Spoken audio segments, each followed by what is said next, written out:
you can hack something,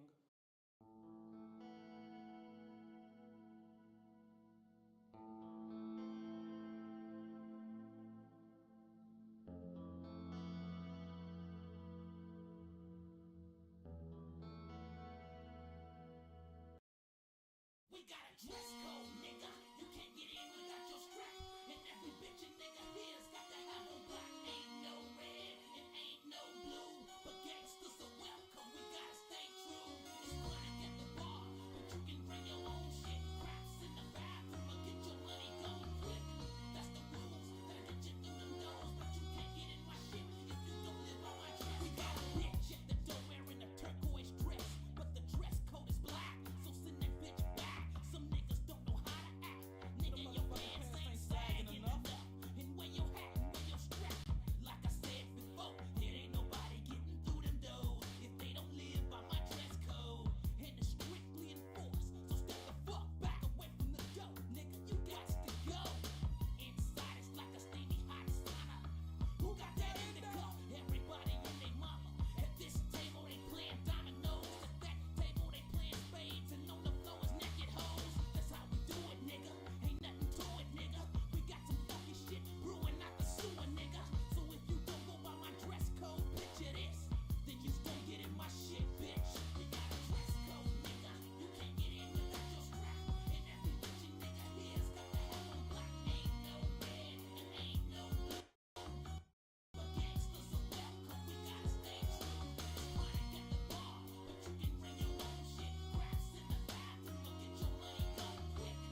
In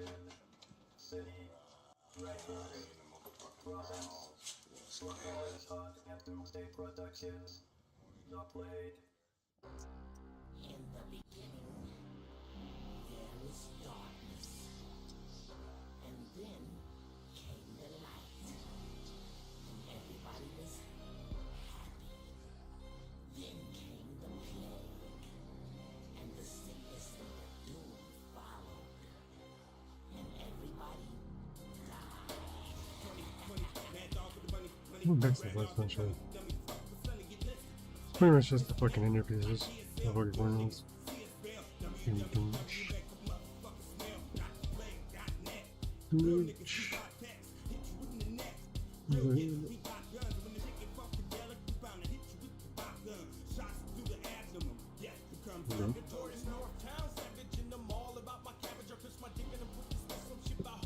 On the next.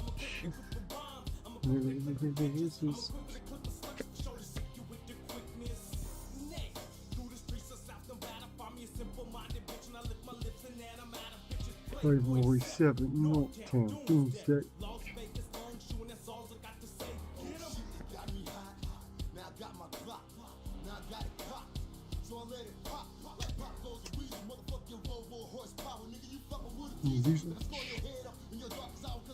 Let's just sit here and motherfucking vibe, because this way I'm gonna sit here and tell you all my motherfucking lies. I don't understand why you guys just sit there and not care. You'll sit there and jack off to my face, tell you're not sitting there.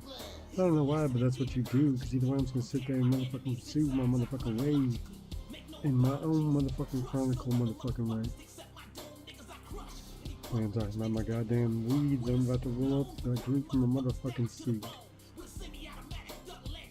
And some motherfuckers wrong. Either way, that doesn't mean I'm gonna sit here and motherfucking suck your dick and give you dome. But either way, fuck it. All this motherfucking goddamn make sure you bitch asses motherfucking die. Especially when I go and aim directly for your eye. Still alive.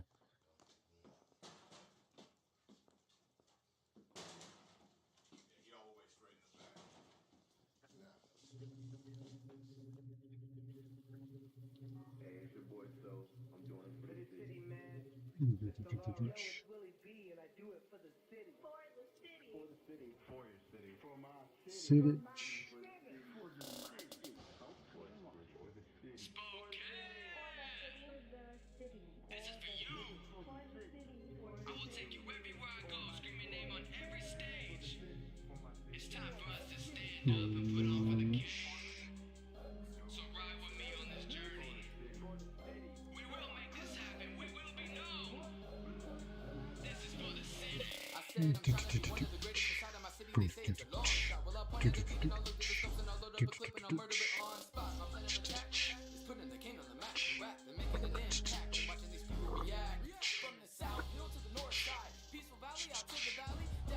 I'm fucking just go either way from the straight show. We go bitch ass, or we know who the fuck you are, cause you're a little bitch ass hoe.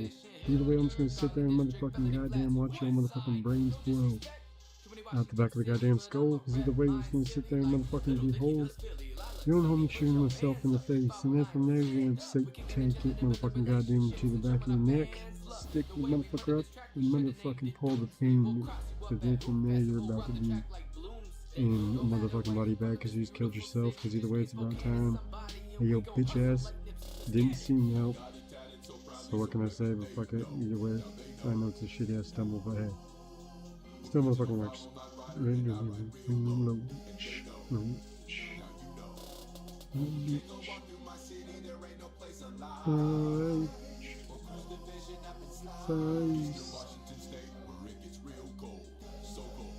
You know, anything's my home. Really, really hard.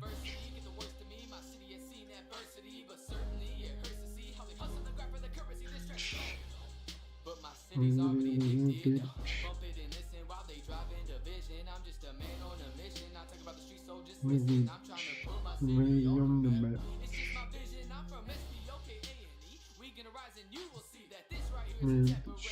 Really guaranteed. Even fucking ass. Yeah, ass in motherfucking ways.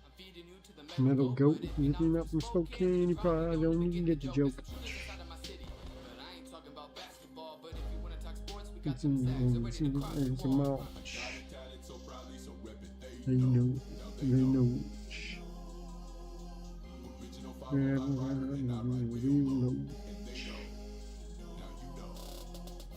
Only working in the city, it's alive. Size. Real cold. You game's my home.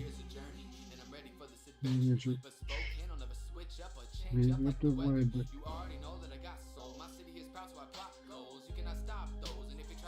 Let me just show you what I can do. I can just fucking goddamn sit here and grind, but either way, I'm gonna just sit there and motherfucking blind your bitch ass on the goddamn side at the goddamn rank.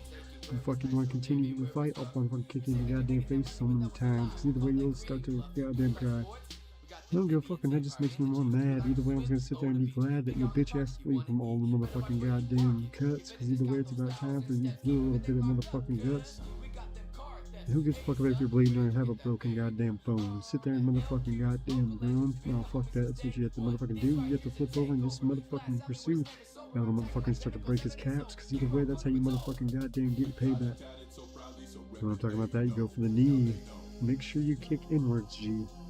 Shatter it completely out from the goddamn back. And from then, that motherfucker ain't gonna forget you until he's motherfucking dead in a sec. Because he won't be able to walk through the rest of his life very well. Because either way, hell, he fucking just smashes me to go the completely the other way. But hey, just like these transgenders, it's their body. They can get away with it. So either way. Oh no, that's a while ago.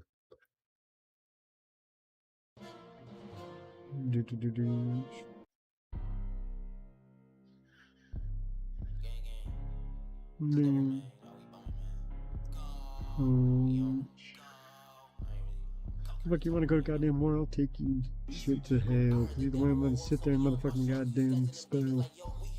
Not very well, but hell, at least I can get my point to the goddamn cross. Just to make your bitch ass cross the motherfucking border. Cause either way, you'll be a motherfucking hoarder in a goddamn little wooden box. But you'll be dead. And you'll be beginning to rot. So I gotta make sure to pay for direct delivery. Motherfucking skip all the unnecessaries.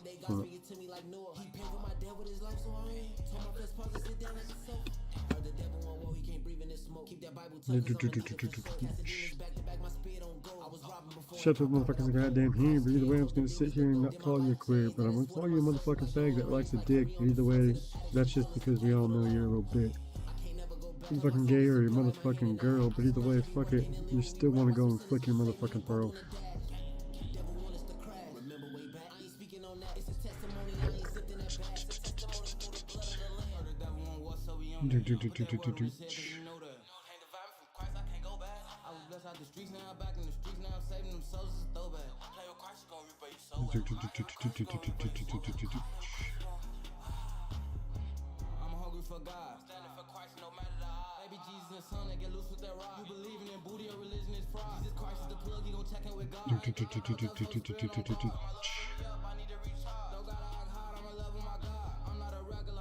Very much.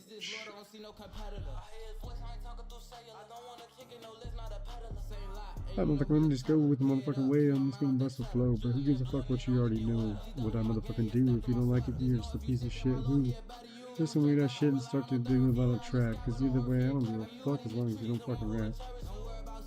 But that's what you're known for, and that's what you're gonna do. Cause either way, fuck it, you wanna come up to me and see who the fucking I am and what I can do, then fuck it, goddamn, you're gonna have a rotten time, dude.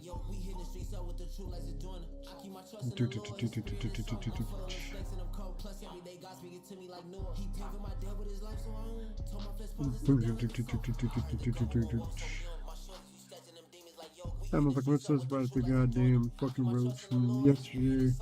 And I hope.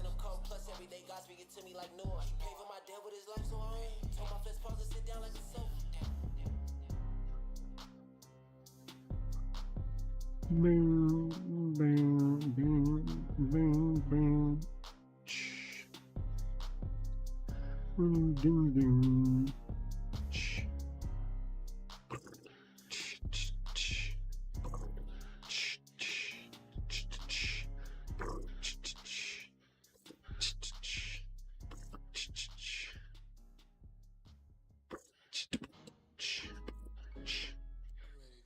Am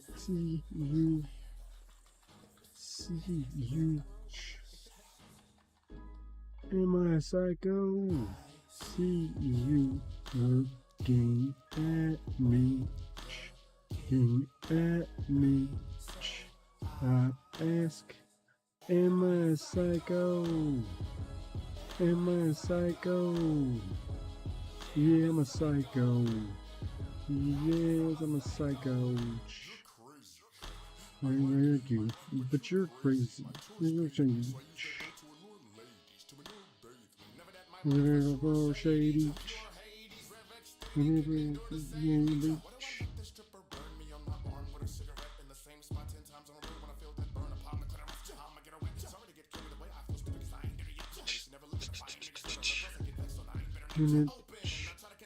Rain's open.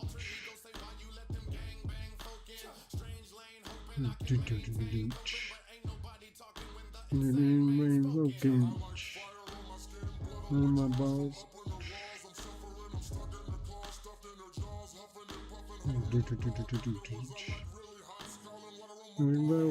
Motherfucker, how the fuck do you armor balls? I'm just gonna sit here and wonder if it's all because you wanna haul these nuts in your goddamn throat. Cause either way, I hope motherfucker not, cause I ain't motherfucking gay, but goddamn, your bitch asses would love to suck a dick. Won't you? But hey, that's just you. You're going to suck a motherfucking piece of shit who.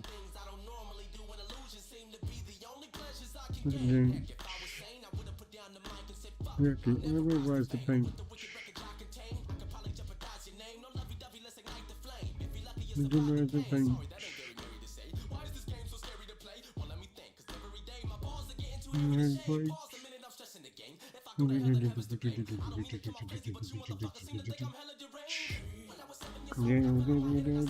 brain.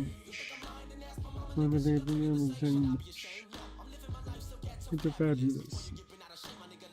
Let's do this. Am I a psycho? Am I a psycho? Yeah, I'm a psycho. Yes, I'm a psycho. Motherfucker, I'm just crazy as fuck. I'm just gonna let you know who the fuck motherfucker I am, because I'm a motherfucking crazy ass motherfucker in the end.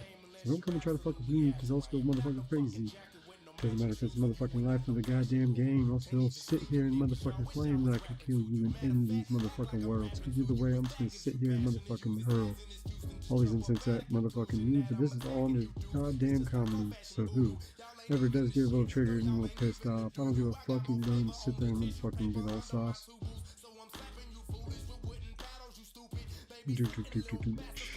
Next one in the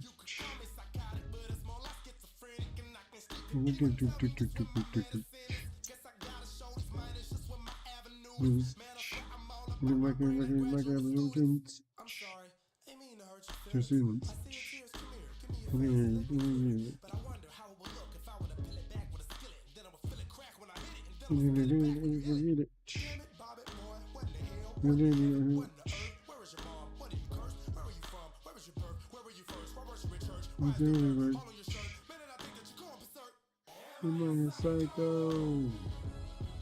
I'm a psycho. I'm a psycho. I'm a psycho. Psycho. I'm a psycho. Yeah, I'm a psycho.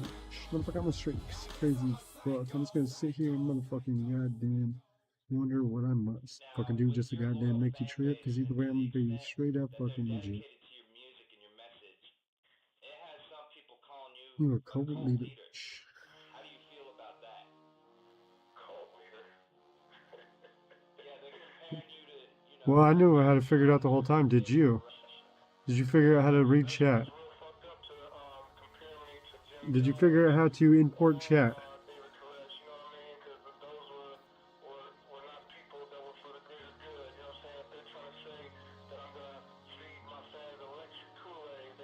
Not very hard.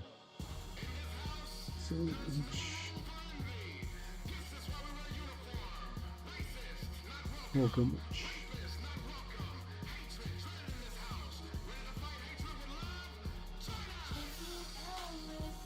It's not very fucking hard.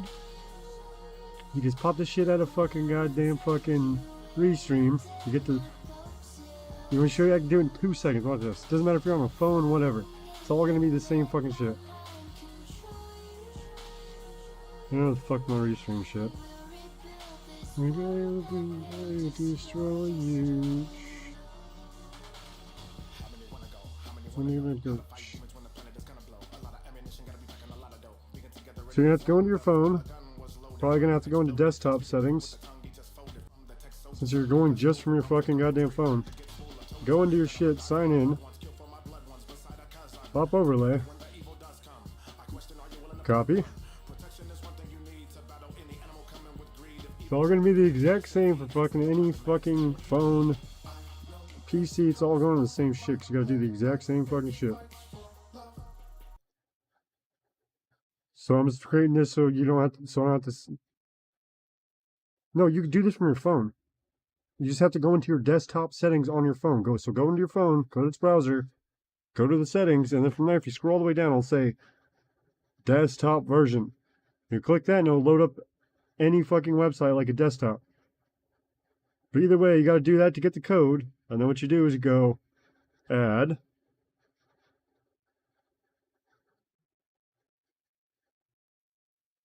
Oh yeah, hold on. That's what I'm saying. I'm adding that to add to the screen. Because like I said, I don't want to fucking keep these settings. So I'm going to delete the whole fucking profile. So I have to fucking set it to where I could just delete it instead of have to delete that one thing from my fucking files. Where the fuck is the goddamn window capture? The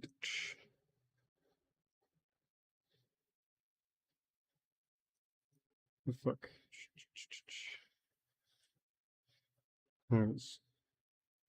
Yeah, that's what I want.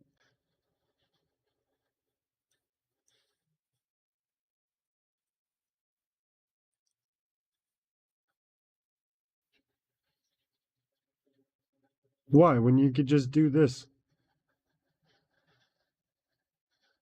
So then from there, all you're doing is just adding your fucking scene. You can do the same thing with your phone, and it'll go add, and then you just go. Where the fuck is it? Browser. Where the fuck's the browser at? Browser. Label it whatever the hell you want. And then paste. And then I'm going to charge you. And then from there, I'll do that.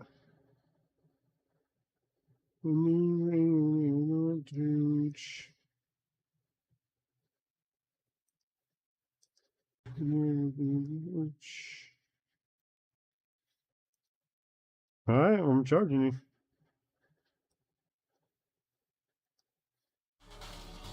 That's right. There are people right outside these doors that actually would attempt to be our opposition simply because of the love we Yeah, all you're doing is just adding the fucking browser and the fucking URL. Not very hard at all. still pay our taxes, right? Well, some of y'all ain't paying our taxes, but we're working on it, right? So what do you think the problem is? That we all dress alike? That's petty. That couldn't be it. That we help those in any kind of trouble? That's supposed to be a good Samaritan, right? The evil is what we have friction. And what do we do to evil? Oh, W-H-H. I could, but then from there, it's fucking gonna be more fucking shit. Who the fuck is doing this? Oh, I know, I can fucking over here. Well, yeah, I could, but then from there, they're not gonna like my rates. That's why Portland that keeps asking me to do shit and fucking not agreeing to them.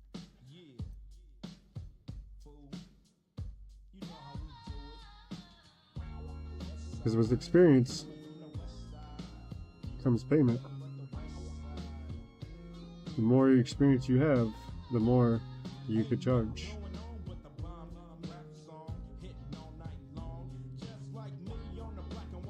Reach.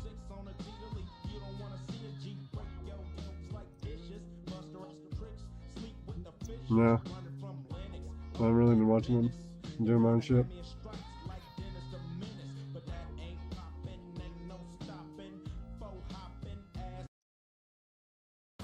Not price gouging. Because I have 5 more fucking time doing something than you. You think we should get paid the exact same for the exact same job?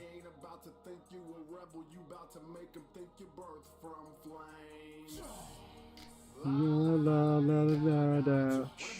Mama. Like this. Putting all the face paint I can put on. Put my black jeans and black hood on. That's your TV I just stood on. With a faded habit, this brother swerves when I sip vodka. I'm the latest rabbit. In other words, I'm a hip hop. Yeah, I have more experience than you. I have all the shit to where you guys can't do, but I can. Who else you know that has sweet flip cams? Well, we're the fucking rap now. Rock boats.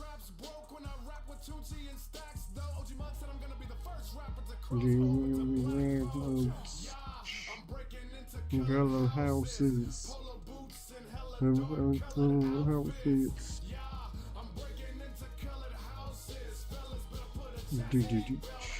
Houses. Suck upon your dick. You gotta live. You got 911. You're working. You know, things working. Live. You got 911.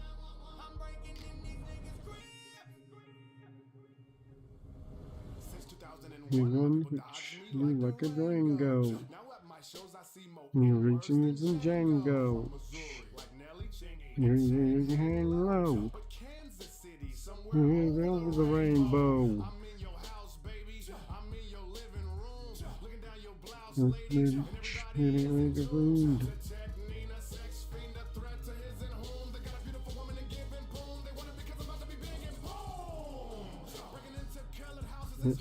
Yeah, like I said, I'm gonna set it all up, but like I said, still gonna charge. Like Portland's trying to get me to build him a fucking Discord server and fix this shit.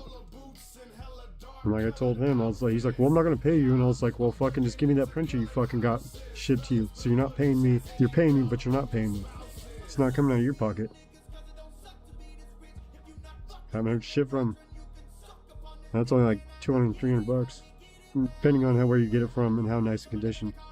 So I'm pretty sure it's a general or just a regular Enver 3. When those are like 150, 200 bucks.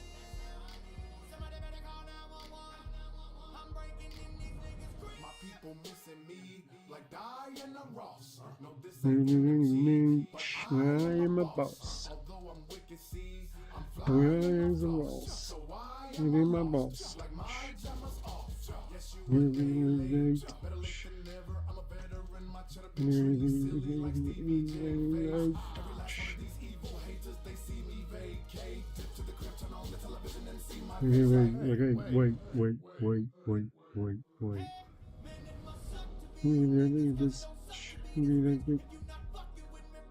You can do it up on my dick. Now I did it, now I live. You call 911. You're in the crib. You're working. And now your things are working.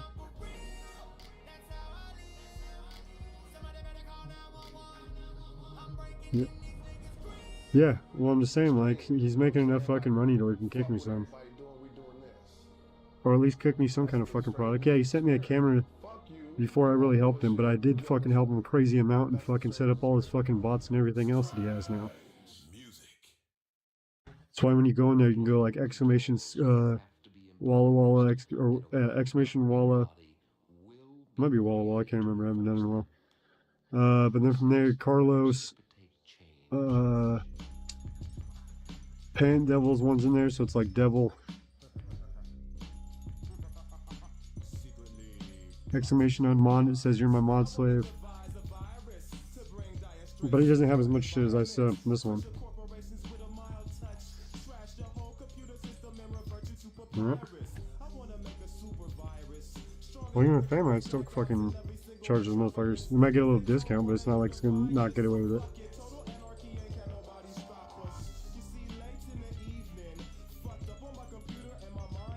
See? He don't have no fucking fishing.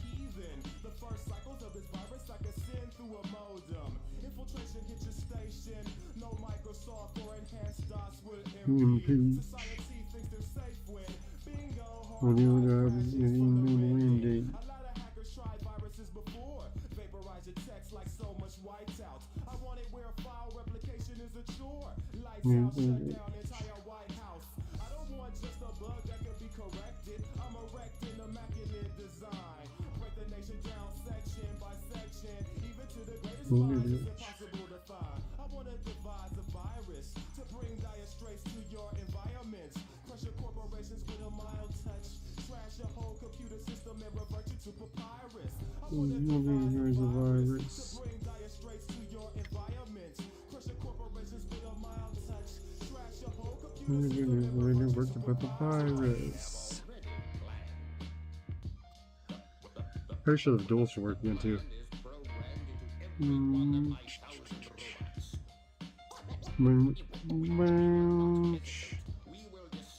The Homo sapiens.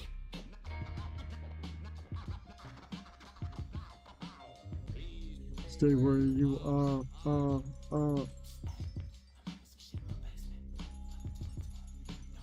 Fuck, aren't you? I want to develop a super virus. Better by far than an No, old this is Y2K. okay. This is 3030, the time of global unification. Break right through they terminals. Burn them all, slaves to silicon. Corrupt politicians with leaders and their keywords. FBI and spies stealing bombs. Dissipate their plans. Yeah. Face and catch the fever. Everybody loot the stores, get your canned goods. Even space stations are having a Fuck. hard time. Fuck, dual bot, what the fuck? Why are you being gay? Don't be gay, bot. What the fuck? I had to work the other fucking day. Exploded and burnt out since before the Great Union. The last punks walk around like mass monks, ready to manipulate the database or break through them. Human rights come in 100 places. Mass production has always been number one.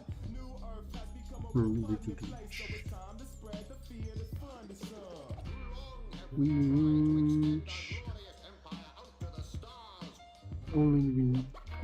Only be pushed back. Push driven signal.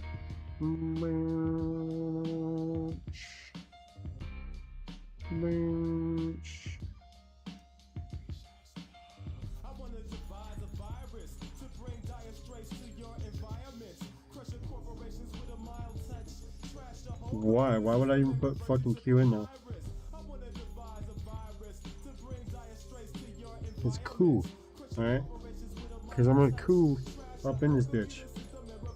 And we fucking take over everything. Throwing a fucking coup.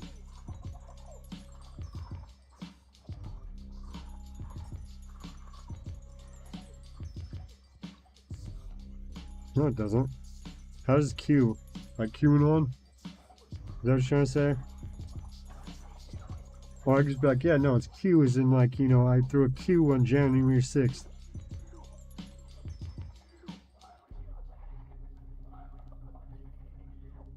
Or like I said, I could just do, I hold a Q. COO. On June 6th. I could play it that way too. Ding ding ding ding ding ding ding ding ding ding ding ding ding ding ding ding ding ding ding ding. Something new. Stop, drop, shut 'em down, open up shop. Oh, no, that's how rough. Yeah, they got tired of you winking at him. They're like, fuck, I don't want this gay guy to continue hating on me. I might as well remove his blinker. So he can't just wink at me. Snitches wanna try. Snitches won't die. Snitches wonder why. They won't die. All I know is pain. All I Of any age. I cannot maintain with badness on my brain. I resort to violence. My killers Of any don't violence. know what I silence. So your killers are wildest. My dogs is with it. You want it? Of any Look age. at them, we split it. Damn right. No, we did it. What the F you gon' do? When we run Of any the violence. messing with the wrong crew. Don't know what we going through. I'm Oh shit, what the fuck am I supposed to do? Especially if you're coming trying to creep at me, dude. I'll just motherfucking put you down like a motherfucking bitch ass rat you are. Cause either way, I'm gonna sit here and motherfucking make sure I don't use your bitch ass presses up fucking SARS on them. Drop. Slow down, open up shop. Whoa. No. Everybody's roll.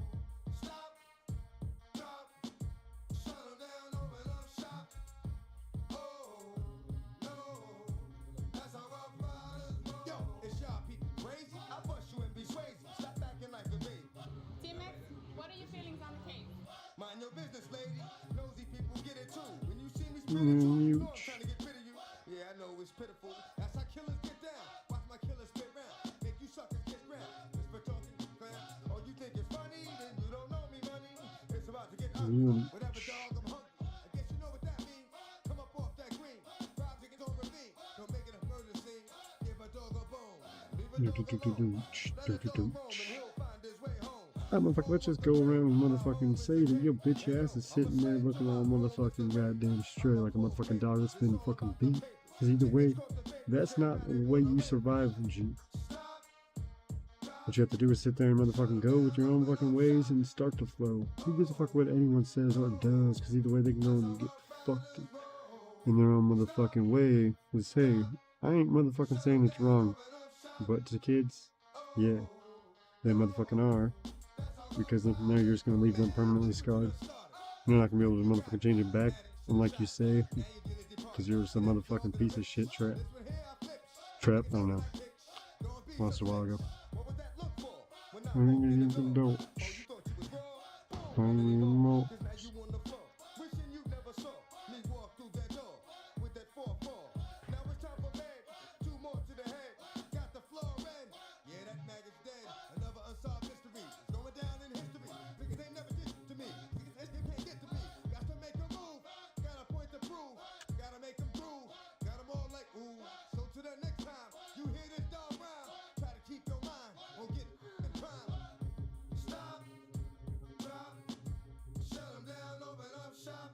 Talk is cheap, mother.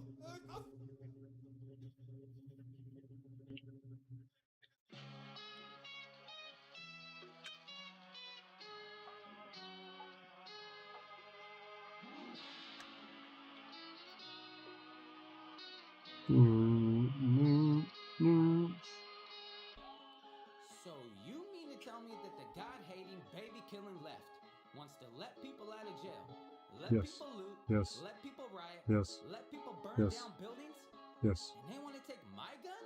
Yes. What the? My mood say keep the two-way, don't snooze. This could go two ways, what to do? You say it's about race, boo-hoo, high-speed chase, now you catch a case like a fool, huh? Now you want to come and take my rights? You gotta be dumb, can't take my light. I'ma set it right, can't take my fight. And I'ma Motherfucker, let me just show you what's up. I'm gonna try to get motherfucking goddamn flow with the motherfucking ways, but either way, fucking, you're still pretty gay. I love the motherfucking suck a dick from the front to the back. You're like, hey, that stuff was delicious, and I'm so motherfucking full, because that went deep in my... Oh. So I still can't force it where I want to go yet. 2A is a blessing. Don't test cause it do spray when it's threatened. Come take my possession. You don't wanna play Cross cross the line. Y'all are foul. Kill the innocent and smash. Y'all about to make me pull a foul. Work on my 2A come. When I make church my 2A come. When I protest my 2A come. Motherfuckers coming through, because either way I'm just gonna straight motherfucking goddamn pursue my motherfucking ways and my motherfucking rhyme. Because either way I'm just gonna sit here and motherfucking blow your motherfucking mind. I ain't talking with my motherfucking shit talking. I'm talking about with the goddamn Ruger that sits there and plays. Because either way I'm just gonna spray your little bitch ass if you come try to fuck with me, hey. Especially if you come with a goddamn gun trying to motherfucking fight. Because either way, I'm just gonna just fucking fool you, alright? Because I'll have motherfucking booby traps set up, but that's not how they're gonna go. They're called motherfucking sound traps because you're gonna motherfucking scream, yo. They'll motherfucking break your leg or you motherfucking get stabbed. Straight motherfucking have your motherfucking hand. Straight go through a goddamn steel rod, because either way it's about time you motherfucking get chopped up by the saw. I don't know. You don't wanna play bang bang do the flexing. You cross the line. Y'all are foul. Kill the innocent and smile. Y'all about to make me pull a cow. Everywhere I go my 2A come. When I'm at church my 2A Good come. comment. Protest my 2A come. You don't wanna test cause it do spray. Comment. Everywhere I go my 2A come. When I'm at church my 2A Comment. come. When I protest my 2A come. You don't wanna test cause it do A dumb. Free cow from jail. Feel like y'all want hell. Feel like y'all wanna hate. We about to break, come take him out the cell. We no joke, no joke, man. Giant man, huh? You show violence, man. Trust me, you don't want the smoke.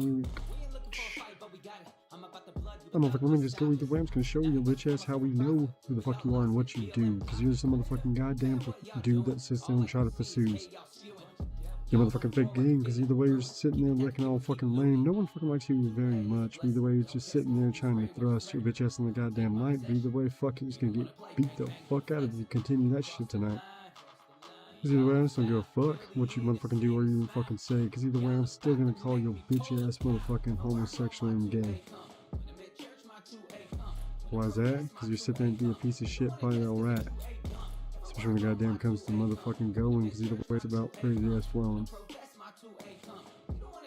You ready coming? You ready coming? You ready coming? You ready coming? You ready coming? Who ain't coming? Who ain't coming?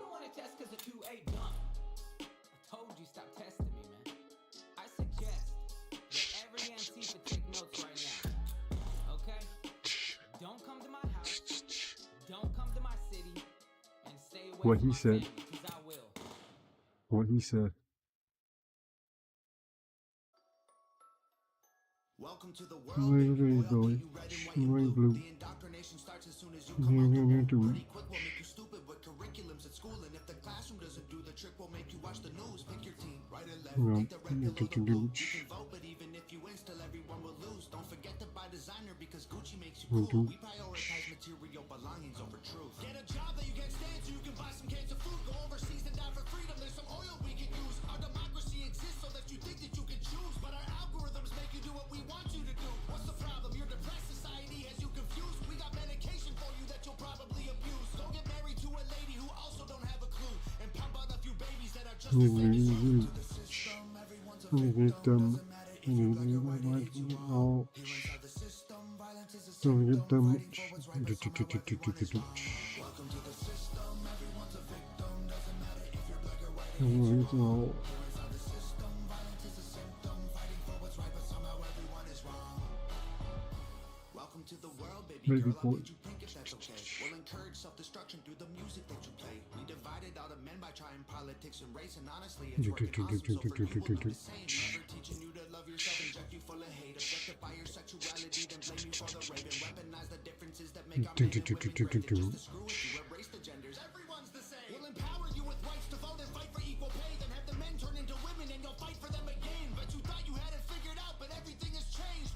Welcome to the system. Please enjoy your stay. Here's a Bible and a bottle of the cheapest booze we make. Find a man who can take care of you to fill the holes we made. Buy a house and settle down, fulfill your duty, procreate, and make a couple babies who will also do the same. We're the victim. Everything on the rock and roll. Here inside the system, violence is a symptom. Fighting for what's right, but somehow everyone is Everyone's wrong. wrong. Welcome to the system, everyone's a victim. Doesn't matter if you're black or white, it hates you all. Here inside the system, welcome to the world, everybody. I'ma paint you black and white. I'ma make you hate each other so that everyone will fight. I'ma give you our religion, let the righteous find the light. But I will also give you science to oppose the word of Christ. And I'ma give you borders, they're imaginary lines. If you cross them, go to war and win when everybody dies. And I'ma give you money that you'll value more than life. And let the 1% have everything while you fight to survive. And then I'll give you politics, I'll call it left and right. And while you divide yourselves, I will conquer both the sides. Can't you see? I'm the system, my whole purpose is to divide. What you choose will never matter because everything's fine. Welcome to the system, everyone's a victim, doesn't matter. Yeah, a little bit of cash, so I'm gonna try to fix the printer. Here inside the system, violence is a I don't know if I should just say fucking buy a fucking broken printer. welcome to the system. From there, give you multiple parts, but then from there, it's. Yes, I'll get multiple parts of everything, but I won't be able to upgrade it, let's just say. So I wanted to put fucking 2 fucking lifting bars up. Which from there, I was looking into a kit, which from there fucking is about $30. And if I get the fucking other printer, the broken one, it's gonna be about 100. So there's like 130. And then filament I'm gonna need. So I'm just trying to judge what the best option at this point would be. Surrounded by stoners, alcoholics, and pill poppers. A product of my environment, still I built off her. The percentage rate of me doing any of this shit is slim to none, and I understand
Yeah, like I said, I just, cause I have multi options to fix it.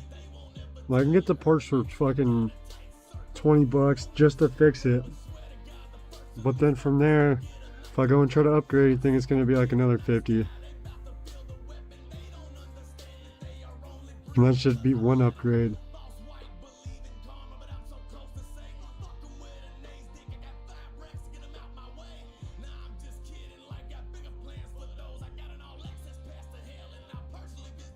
Like I said, I wasn't sure if I should try to fucking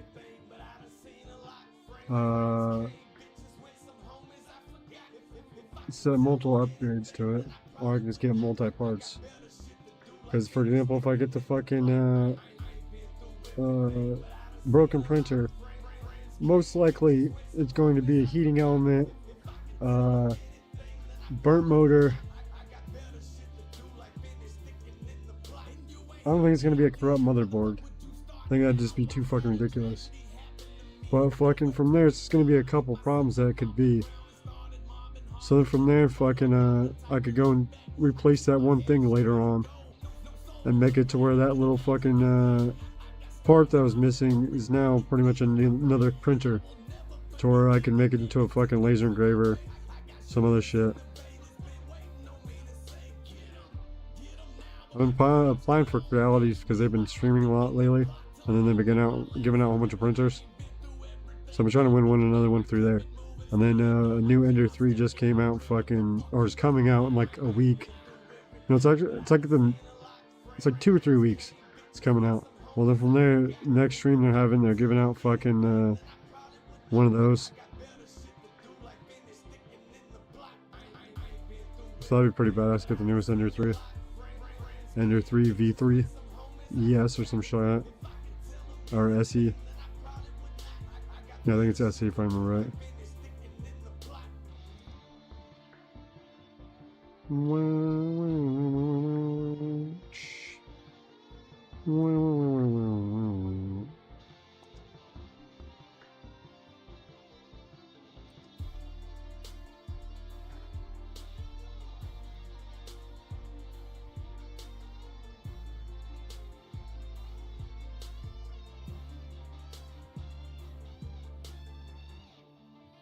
Oh yeah, fucking facility got you over there? No, okay, good.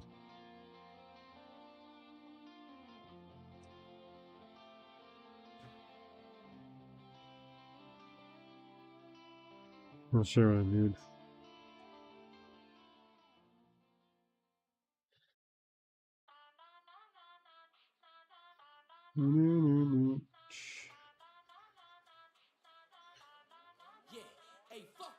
Oh, see, fuck you, Kamala. I could get black, but I figured it'd be pretty badass to get white fucking belt.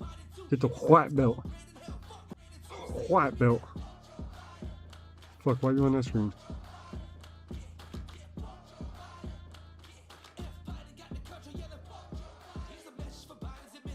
Oh, that's why.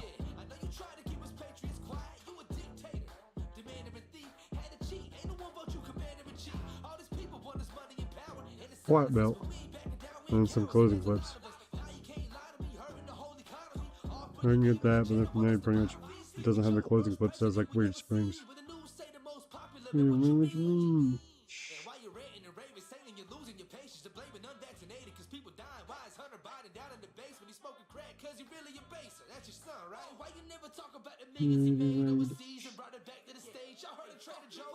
See, fuck you, Kamala. Some red ones. Different fucking heads. Okay, I thought this would be funny to make a fucking pipe out of.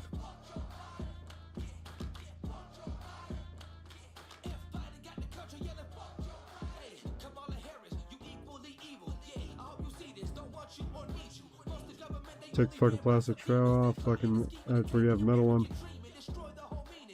and you'd be blazing.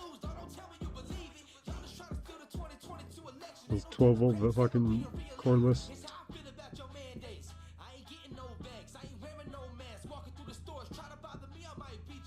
So what you do is just unscrew the fucking trowel right there.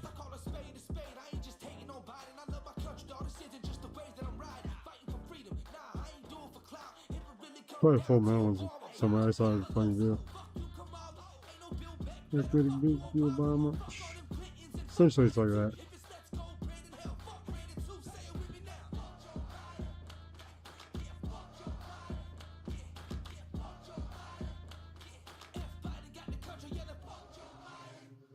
Hair dryers aren't meant to fucking push that much fucking shit out though.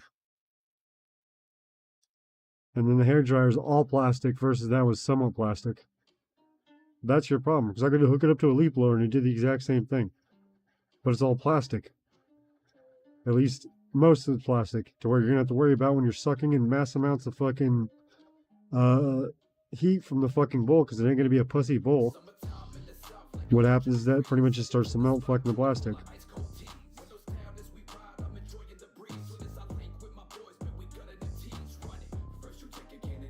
Because I've tried it with fucking small, like, it was like a fucking hair dryer. Pretty much the same concept though.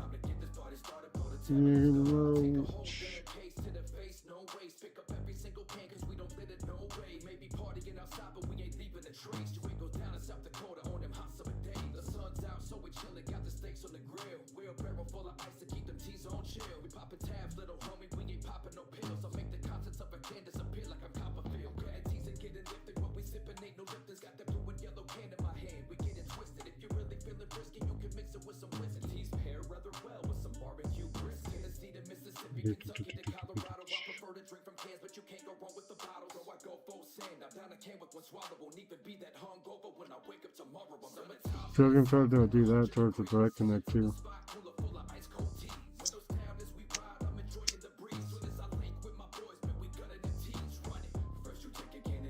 Well, if I'm gonna do this to where it'll add the fucking motor that's pushing the filament directly above the hot end, where it's going through a tube.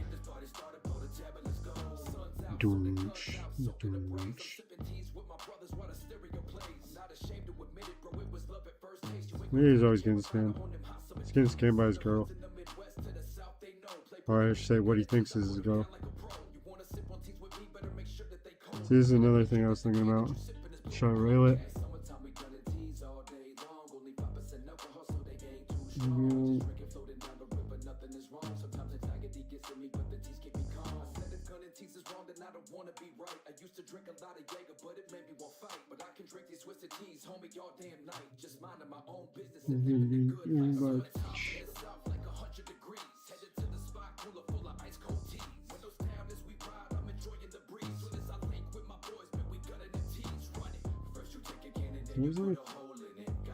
It's actually pretty cheap for that fucking gantry.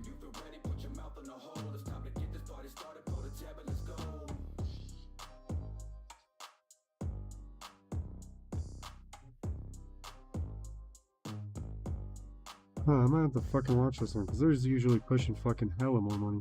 And I'm pretty sure that's one of my fucking problems. Because they're saying how the base plates are fucked.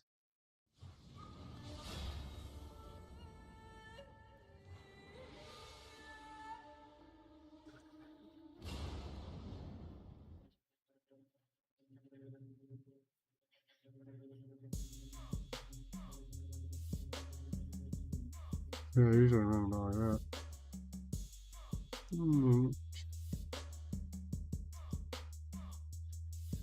This is my smoking song. It ain't very long, but guaranteed to get the job done. Smoke one. What the fuck you waiting on? Get high. I love to blaze you high as the sky. I better get hot. White. How hot? So hot. I'm about to fry. This is my smoking song. It ain't very long, but guaranteed to get the job done. Smoke one. What the fuck you waiting on? Get high. Let's see what we're talking about.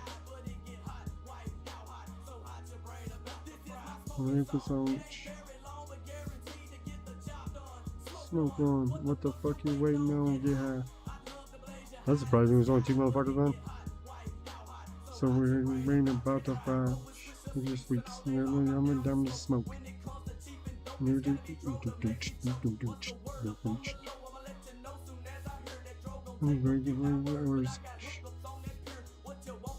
What you need, whatever you understand the seeds.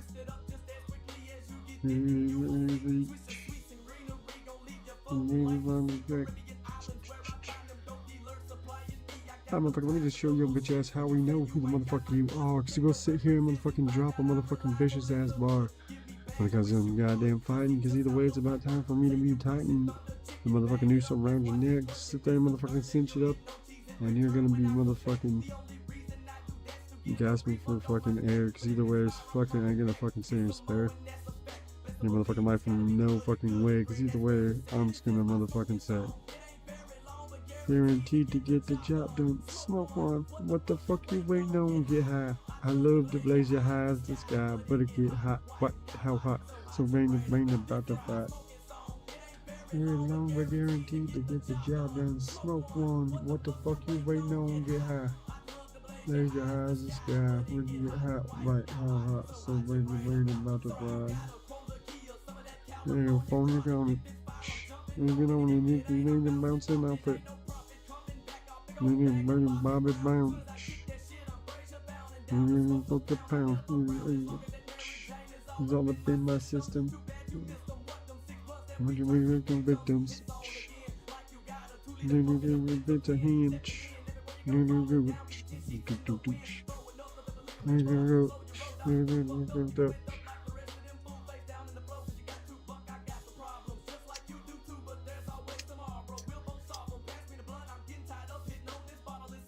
Me and you about to pass out.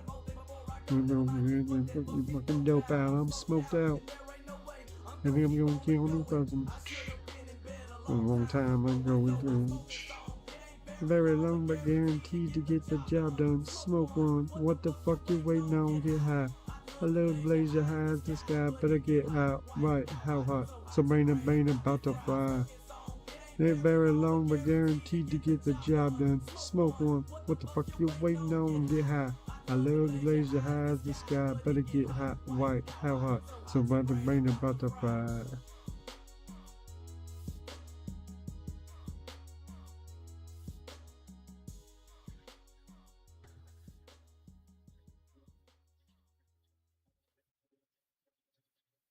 Alright, motherfucker, let's just show your bitch ass I know your motherfucking ways. Cause you'll sit there and motherfucking say, oh, I'm just joking around, but hey, motherfucker, you will let's go crazy and fucking say, you're just a piece of shit that's gonna get sprayed. With a goddamn crazy ass shit. But either way, fuck it, let's be legit.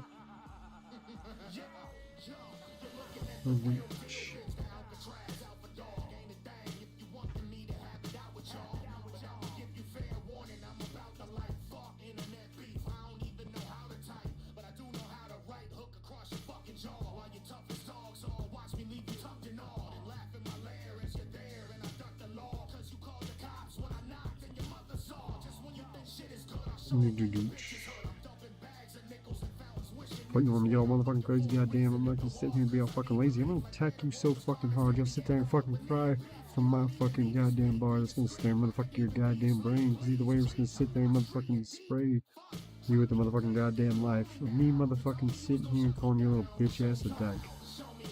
But who gives a fuck what I do? That's what you try to say to me, but who? He's the one that's sitting here watching me, sitting here motherfucking goddamn getting a little bit crazy, motherfucking Z. Oh.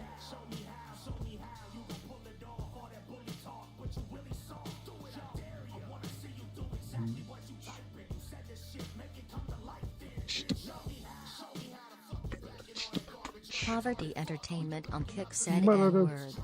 Hey, I have that exact fucking phone. Where is it? That's literally the phone I fucking was using for the longest time.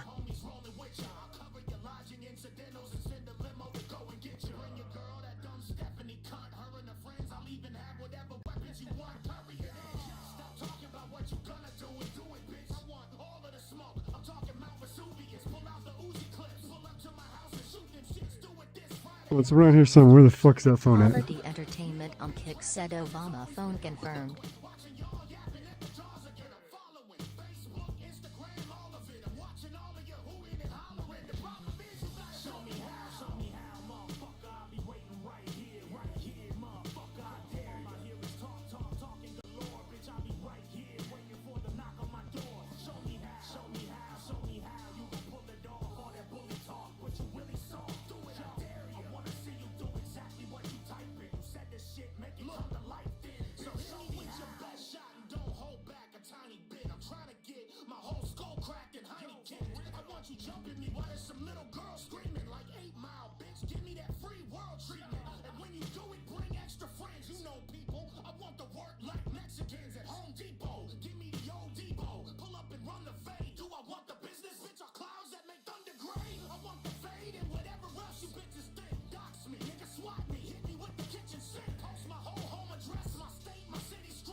convicted child rapist called Joseph Rosenbaum was released from a mental hospital and then went directly to join the mob that was burning downtown Kenosha. Once he got to the riot, Rosenbaum The saw underscore Kyle cult underscore of underscore walla underscore walla on kick said bitch nigga. tried to pull the gun from his hands. When he did that, Kyle Rittenhouse shot him. So Joseph Rosenbaum died as he had lived, trying to touch an unwilling minor. The world is changing right in front of our eyes. The country that I used to love, now I'm starting to despise. Because our government's corrupt and they keep feeding us lies. They got us fighting over crumbs, we should be on the same side. They would rather divide us and force a vaccine inside us. So I think it's finally time that we fight this fire with fires. They don't want no therapeutics, they profiting off the virus. People are so confused, don't know the truth or where to find it. But half of these fucking sheep but no happily stay blinded. You expect me to believe 80 million voted for Biden? No more compliance, time to get violent and smarter. Motherfuck the great reset in the new world order. And they don't care about us, they just want you to obey their orders. Living in a pandemic, yet we open our borders. Sleepy Joe is only leading all you sheep to the slaughter. I keep waving this black flag, cause ain't no peace in no quarter. This is war. You fuck around and you gon' really find out that I killed to defend minds, no hesitations or doubts. Nah, fighting for freedom while they just chasing clout. AR-15 at my side like I'm Kyle Rittenhouse.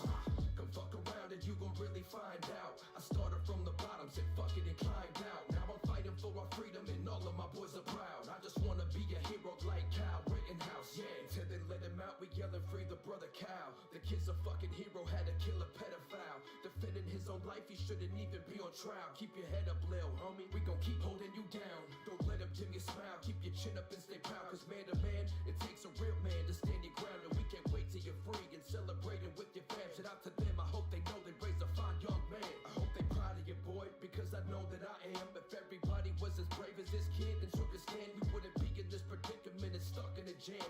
Losing everything we loved is no longer the promised land. Cause our freedom's disappearing as the tyranny began. And you gon' bow like a bitch, I'll fight like Kyle and be a man. Vilify the patriotic, it's all part of their plan. For y'all my homies from the six that The underscore cult underscore of underscore walla on kick said Fui Ufu.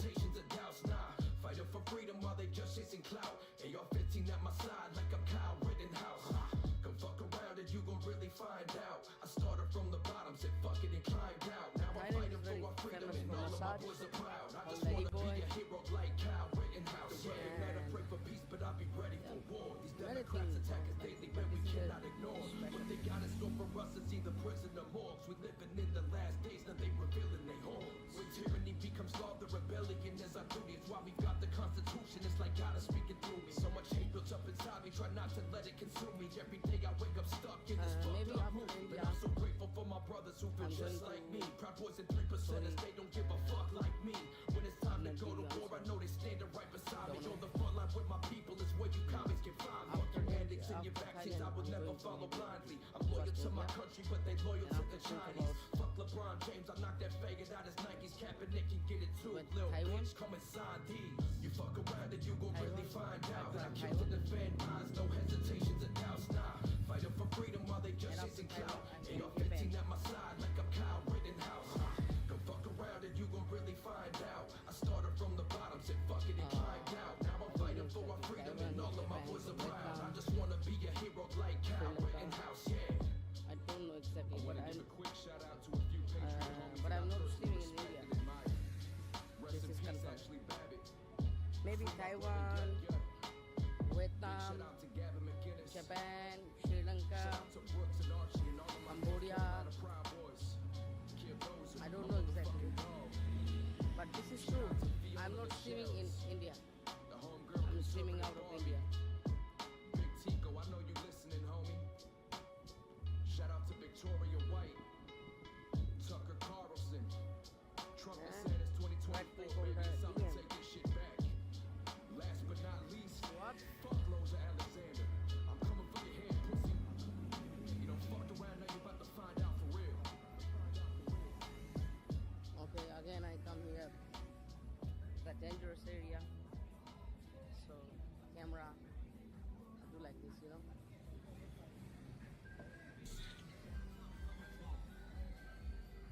Yeah, we don't want to get a drum beat.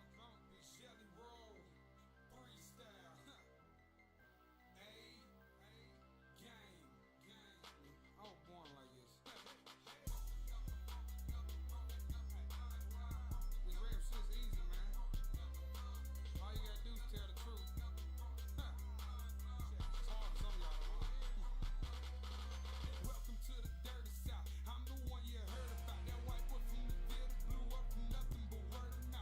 Stone Cold. Check link. Stone Cold. Aussie cringe LMAO.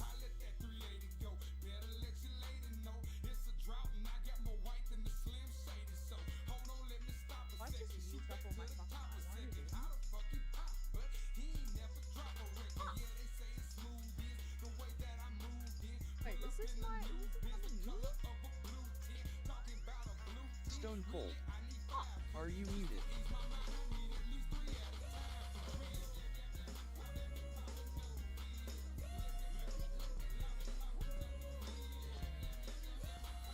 Oh no! I'm. The fucking programmer keeps kicking back to fucking I want to fucking default or cry. whatever. So it's going. Keeps doing this. Oh my god, I'm out of fucking eyeliner! I'm out of eyeliner! I'm out of fucking eyeliner! But yeah, it's I don't know, this bitch seems just extremely crazy.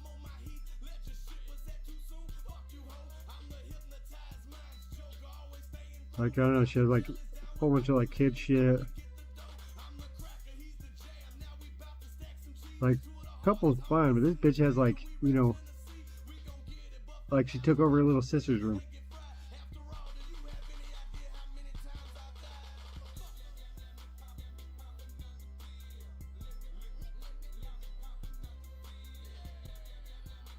Or like that one bitch that's like, these are Aaron's kids.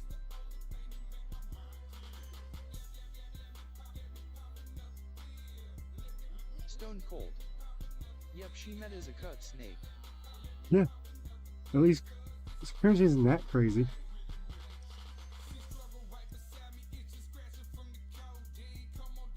She's a cunt.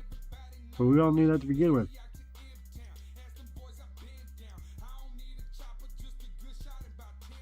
But that bitch was just insane.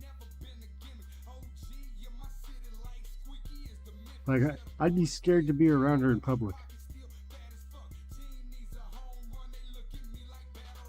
Stone Cold. If that chick had dark hair, they could be twins. I don't know, I just saw a whole shitload of makeup on the thing. So from there, I can't really see it.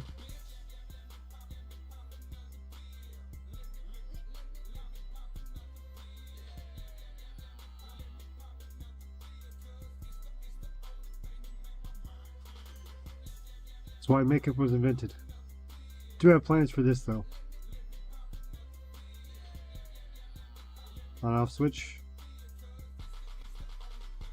How much power is pulling, which can turn if I hook it up to a whole bunch of fucking little batteries. Car lighter. So if I would fucking just put a car lighter in there, I can make to where I can smoke, fucking have a portable lighter at all times. A couple USBs.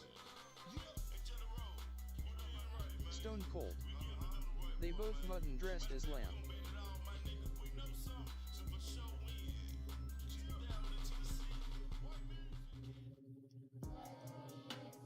But yes, that should be worked out good for a project. Just stands one nation, under God, indivisible, with liberty and justice for all. Land of the free, nigga, where are knees?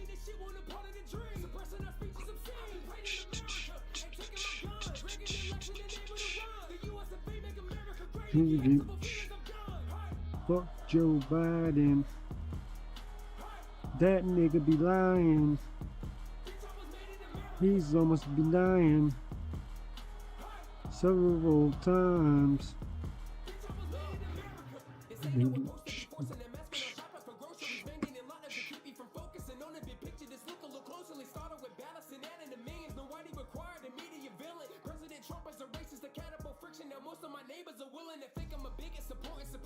No, it's gonna be probably good.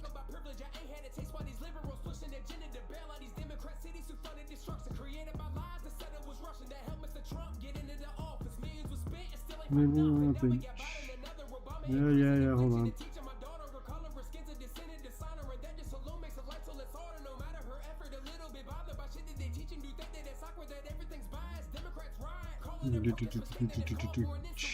You guys do it.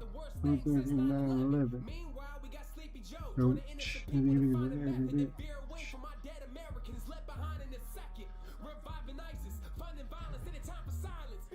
America, land of the free.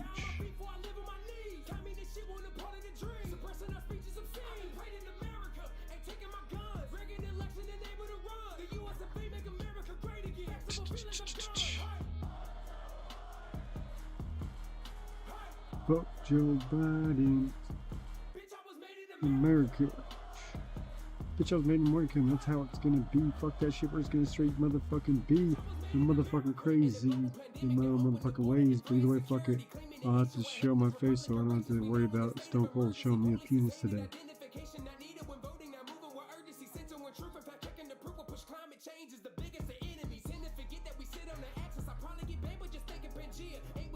Why, something there I could show off where my plants are? Because my plants wouldn't fit in that shit. That's why I've never grown inside. This thing's only going to make maybe a 3-foot plant. And maybe 2 feet if that. Wide. That's if this is a fucking 5-foot tent.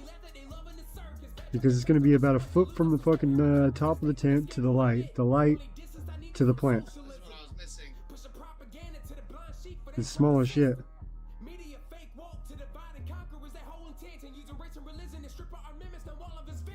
But then from there too, so why would I want to do it out? If I was going to do it out, if I do it most of my shit outside, It would be more for content, not the amount you get from it. I would be doing it that way, because then from there, I'd have to, since I'm paying for the power of running all of it, fans, fucking lights, watering, going in there and watering, because those are hot as shit. So you got to take all that into account. The time and effort to actually take care of the motherfucker. When I can water it every other day, sometimes to 3 without water, but then from there, fucking, I don't have to worry about fucking hearing the fucking, or fucking worrying about it dying right away, since they're being pots. I'd have to pretty much go out there every day and water them, because if I didn't, it'd pretty much dry up. La la la di da da. Yeah, I'm not really sure. That sort of looks like a fucking LED, but I think it might be halide. As you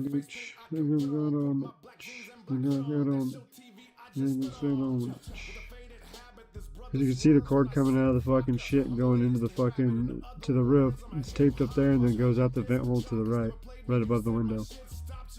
So he probably has his fucking unit set to the side. Fuck Bin Laden, that's what that is. I don't even listen to him because... Yeah, you make fucking rap boats. As he make the black boats.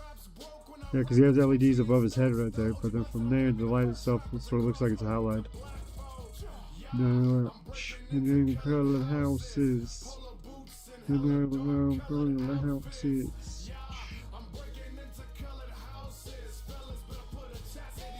Houses. You can be rich. That's where you can suck upon this dick. You gotta live. You go 911. When you go to the crib. See you working. Things are working. I leave. And we can call 911. Leave in your crib. Okay, I picked anything I fucking can, especially when I'm sitting there motherfucking running through my motherfucking hand can. Either gonna go for fucking goddamn kills, because either way, I'm just gonna stay straight up in motherfucking real. I'm not gonna get caught slipping in the goddamn streets. I'm gonna make sure that I have my motherfucking heat. I'll motherfucking blast away anything that tries to come to me, tries to fuck around, and you'll have to see how much crazier I will be than those motherfucking goddamn ways. I'll just motherfucking go even crazier and start to say, motherfucker, I'm about to eat your motherfucking firstborn so fast, because either way, it's about time for me to do it, because I'm high on my grass.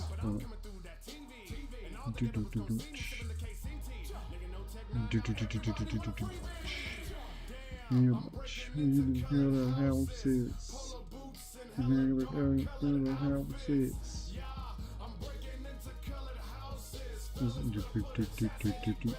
Moving houses.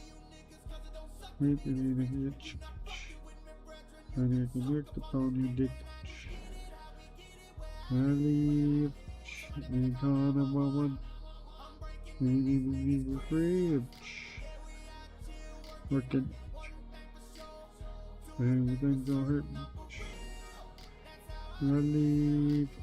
You can call 911. The fuck you gotta call 911 because either way it's about time for you not to realize that not to be dumb. I've already motherfucking slayed and motherfucking killed you with the motherfucking crazy ass fucking reel. Of a motherfucking goddamn gags because either way I'm just gonna sit there and motherfucking shove this rag down your fucking throat and you're gonna be tied up from the fucking hands to your goddamn knees because either way that's the motherfucking only way I can ensure that you're not motherfucking getting out. Because either way let me just sit here and motherfucking go crazy with some plot. So I'm gonna post your goddamn social media and make you motherfucking swear you don't know where you're at because you're sitting there motherfucking bare, bottom of the motherfucking naked tied to this fucking chair. But hey, now you're about to fucking feel how the fucking slave felt when they ran away. But that's because your ancestors, not mine, were here during those days. Family came here between the 1930s and then was it? From the 1920s to the 1940s, in between World War I and World War II. The other side, it's pretty much Indians, so it wouldn't have been colonizers. So You on bullshit. We going this way. That's the strange spirit. it was like Strange music.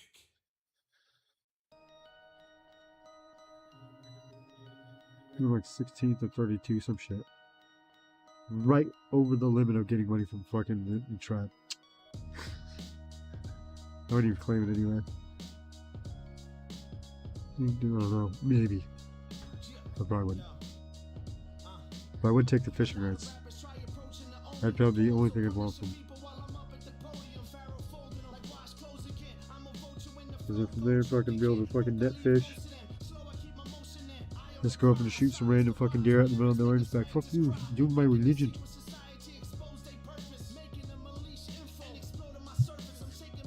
I identify as a trans-Indian, trans-Native American.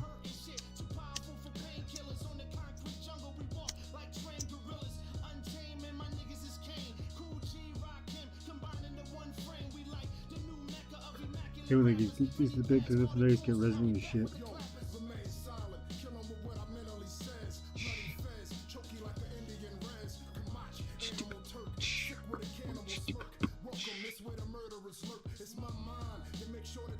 I was like, open your mind, either way I'm just gonna sit here and motherfucking grind.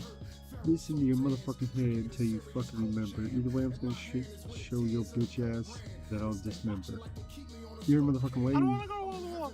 Wall to wall, there's nothing wall to wall. My sweetheart is in a prison. You ain't wrong. Been there. Nigga ain't wrong. No, you haven't, Blake. Motherfucker ain't wrong. That's literally all the fucking. Now there's wine, but still, it's pretty much just those.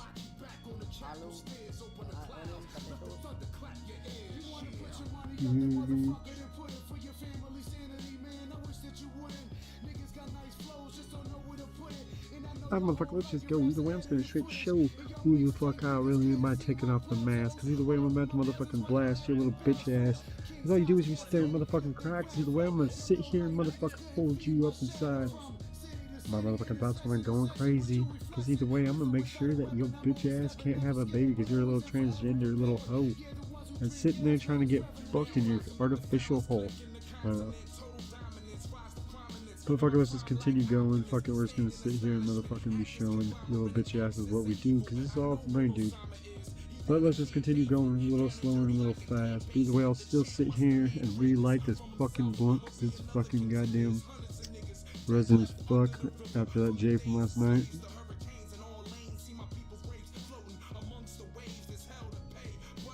So I hate when they get this big fucking, it's just pretty much a whole bunch of ash and resin. So it takes a second to relight.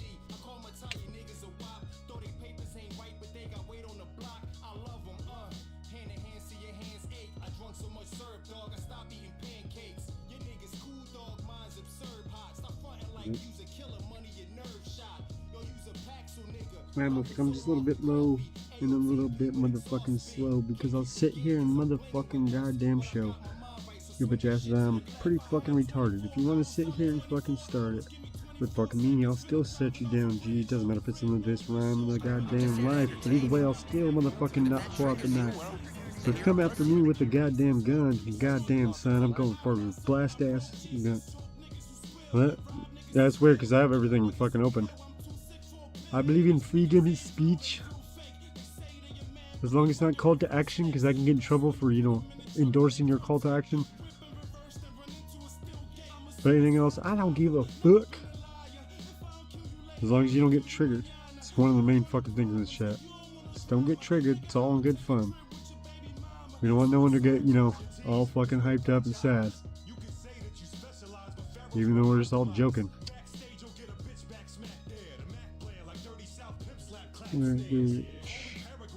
Motherfucker, let's go. This motherfucker's named Scramble, yo.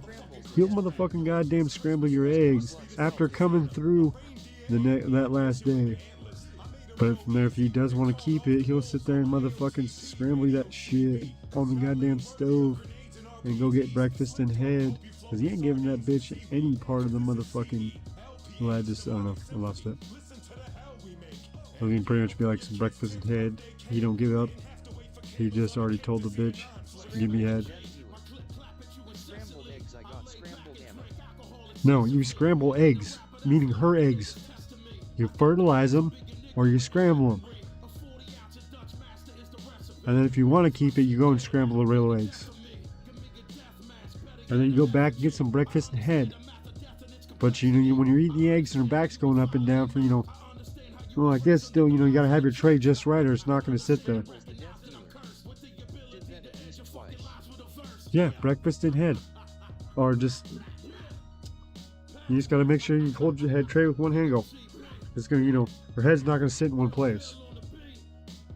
You don't want your fucking eggs to go everywhere.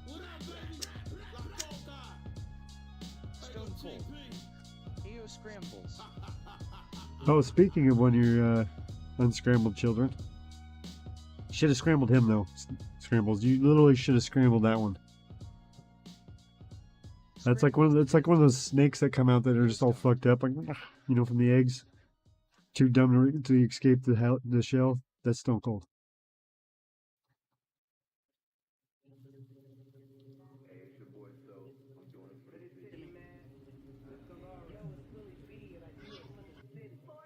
There's not shit going on in it.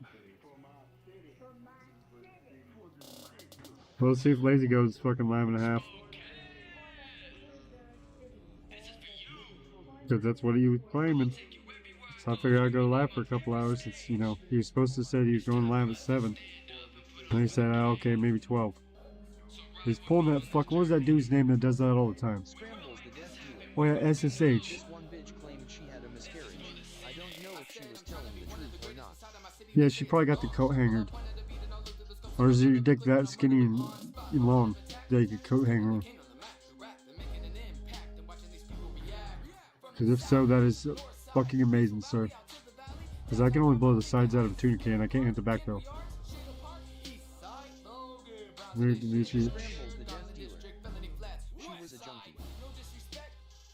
Oh yeah, yes, you can't trust them. Alright. Okay, when a dude sleeps around and fucking all these chicks, all those chicks still know who the dad is. But when a bitch sleeps around, no guys know whose kid it is. Yes, but like I just said, you running around getting, you know, fucked and fucking shit, alright? You guys know who the kids is when it's a dude doing it. A woman, all those dudes she's fucking, she has a choice of which one she wants to say that it's their kid. Can't do that when it's a dude. You can't be like, oh no, baby, that's not you, it's not me, it's, you know, it's this person's kid. Like, motherfucker, I'm the one having the kid, so it can't be that dude's kid. Or chick's kid or whatever, towards like that kind of shit. Like I said, that's all you have to do is pretty much as a chick. Go get fucked by hella different guys, and then when you do get pregnant, you get to pick the best one you think you want.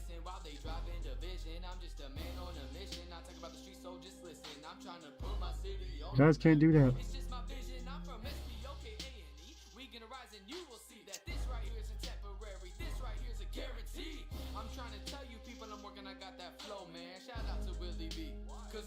So Spokane. Yeah, I don't know. I might just say fuck it. I remember someone saying, why don't they do a maternity test rolling on the floor laughing? Hey, if you're not really sure about your girl, that's like I don't know, like it fucks guys over. Because if you sign that birth certificate and it's not your kid, you're still fucking held for fucking child support, and the other guy's free to go, which is pretty fucked up. Real cold. Because then from there, fucking, you know, you're placing claim of that kid as being yours. Like, yeah, well, that bitch said it was my kid. Well, you gotta continue still paying that fucking, you know, child support for that.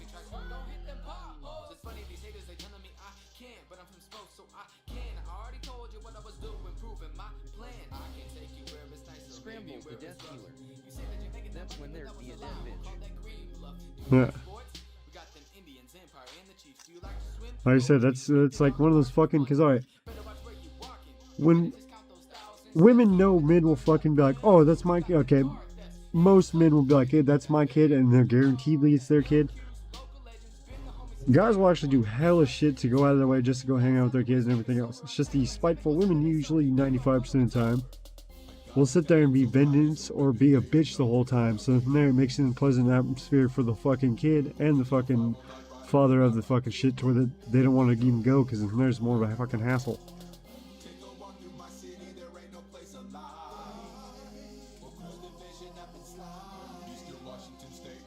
Like real cold, real cold.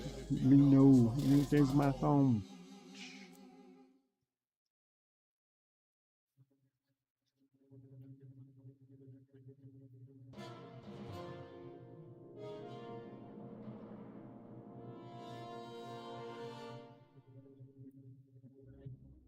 Yeah, see, I don't know what I should do. If I should just say fucking get a broken printer, and hopefully I get lucky and it's just a fucking heat source.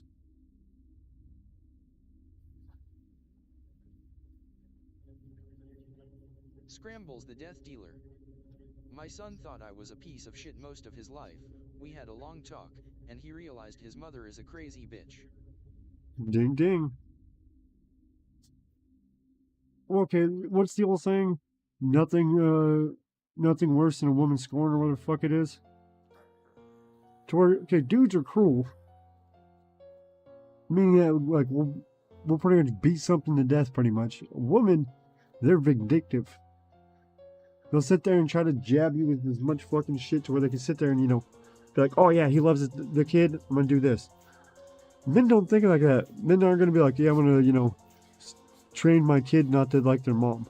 Like, for example, like, my parents broke up when I was young as shit. Well, then from there, my dad ended up winning custody. He didn't say my mom was a piece of shit the whole time. I came to that conclusion myself.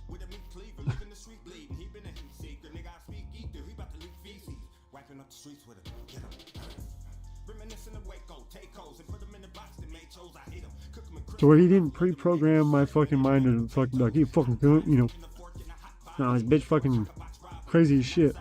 She's still my mom, I still love the bitch, but goddamn.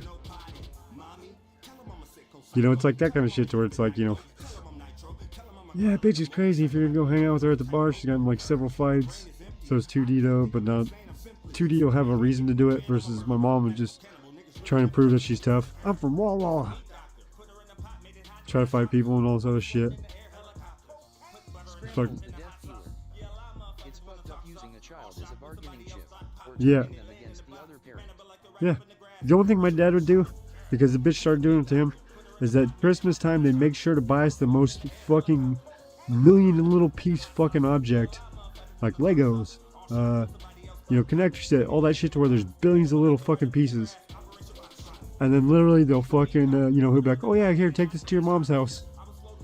that was sort of vindictive, you could sort of say. It's funny because she sort of did the same thing to him, so you can't really like deny it. But still, it's not like, he was like, "Hey, fuck your mom," He was like, "Huh, this is gonna piss her off. Yeah, let's take it to your mom's house. Go play over there with it." Scrambles the death dealer. Rolling on the floor laughing. Because like I said, it's still like, what you call it? Child.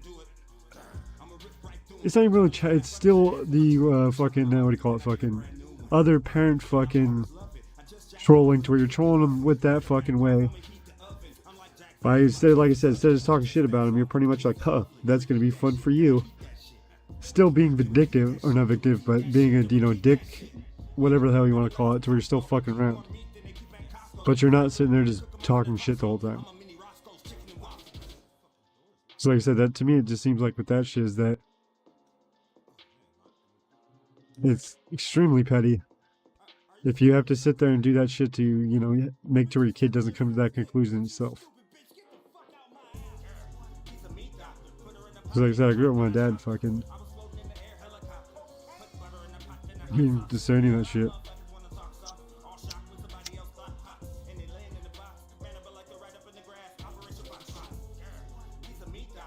Might recall my stepmom saying she's done cutting every once in a while, but that's just, normal shit. Scrambles the death dealer.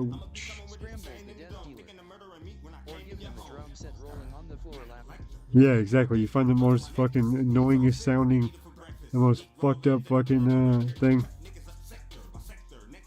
just to fuck with them. Tip for future reference. Who knows what might come through your sickle of mine.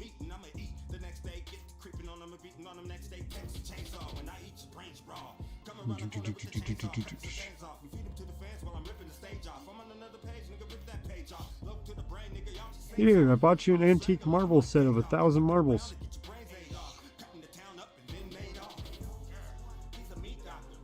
Alright, I got some fucking little fucking small ball bearings.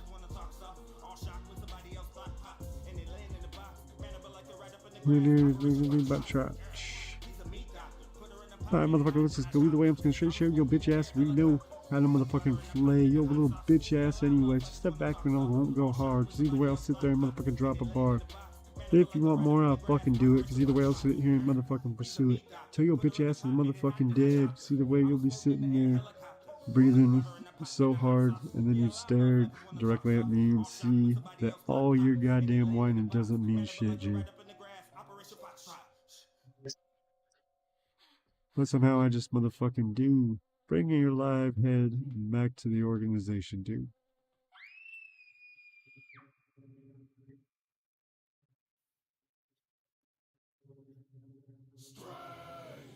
Motherfucking music.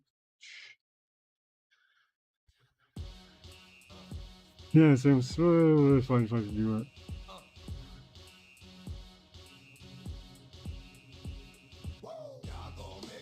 Let's show you what I'm talking about.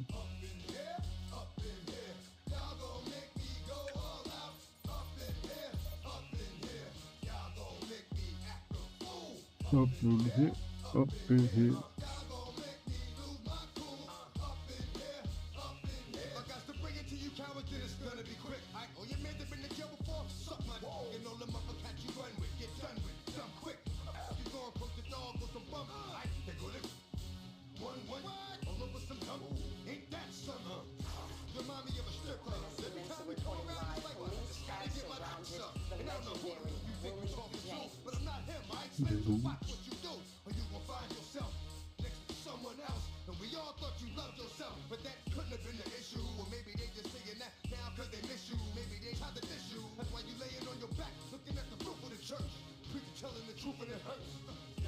Make me lose my mind. Up in here, up in here.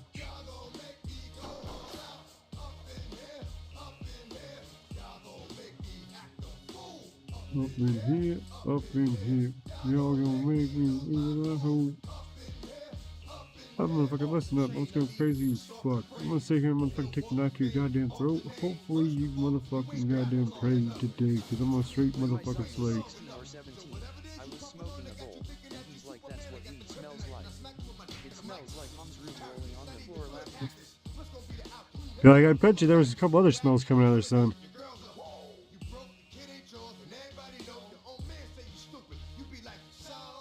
You lose mama. Here we go.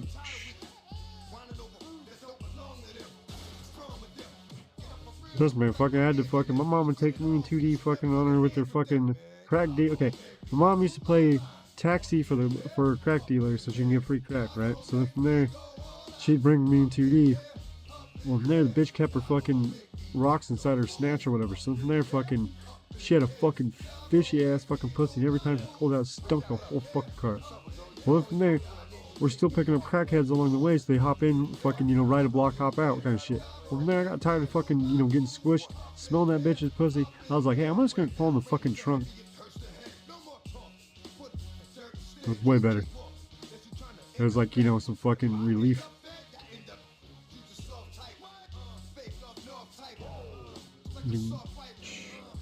Scrambles the death dealer. He also said she had poor choices in men. Yeah. See how that goes. But, you know, he might have been. Did he look at you and say, yeah, she has real poor taste in men? You'd be like, you little shit, what the fuck you. You mean after me? Okay, yeah, I'm just making fucking sure, you little shit. Don't make me shove you back in my nuts. Up in here. Go boom. Up in here. Up in here. Up in here. Up in here. Inside. Meet me outside.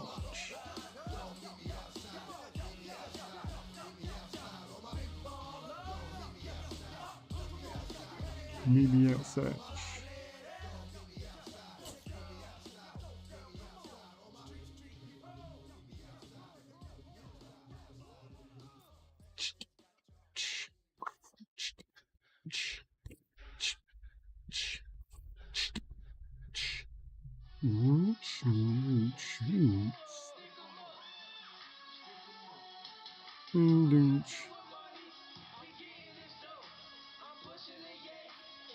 Person to yo.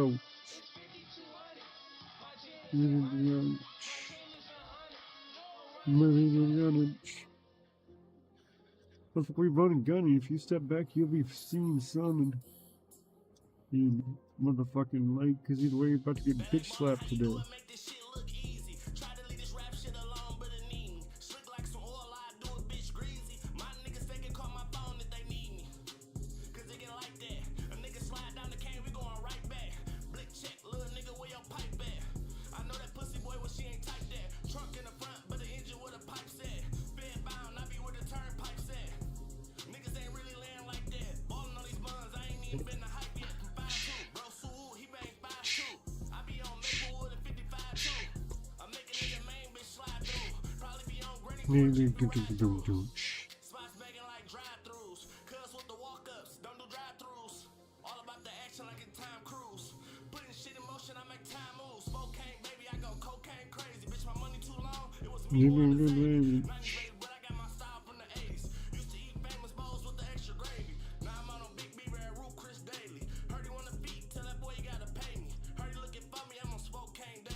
Why would I put insurance on a fucking machine that doesn't work? It sounds sort of redundant. Is that just me? You guys see that too? Putting insurance on a machine that's not repaired. Unrepaired. So it means something is broke on the machine. Scrambles the death dealer. Do what now? Well, it's saying put insurance on a broken item. To where it's like, whatever. I'll show them on. Mooch. Okay, it says unrepaired. I like it. Stone cold. Going to start dinner victory hand. Unrepaired. Okay, see. Unrepaired should be up here too. Where is it? What the fuck's the title? Unrepaired. Yeah. So that means that there's something wrong with it, right?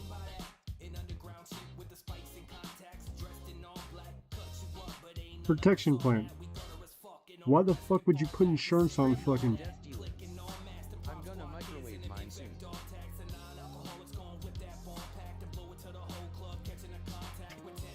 Yeah, I had some Del Taco earlier. But yeah, why the fuck would you add insurance? Scrambles the death dealer. Got a Korean barbecue frozen dinner. Nice, nice. Not bad.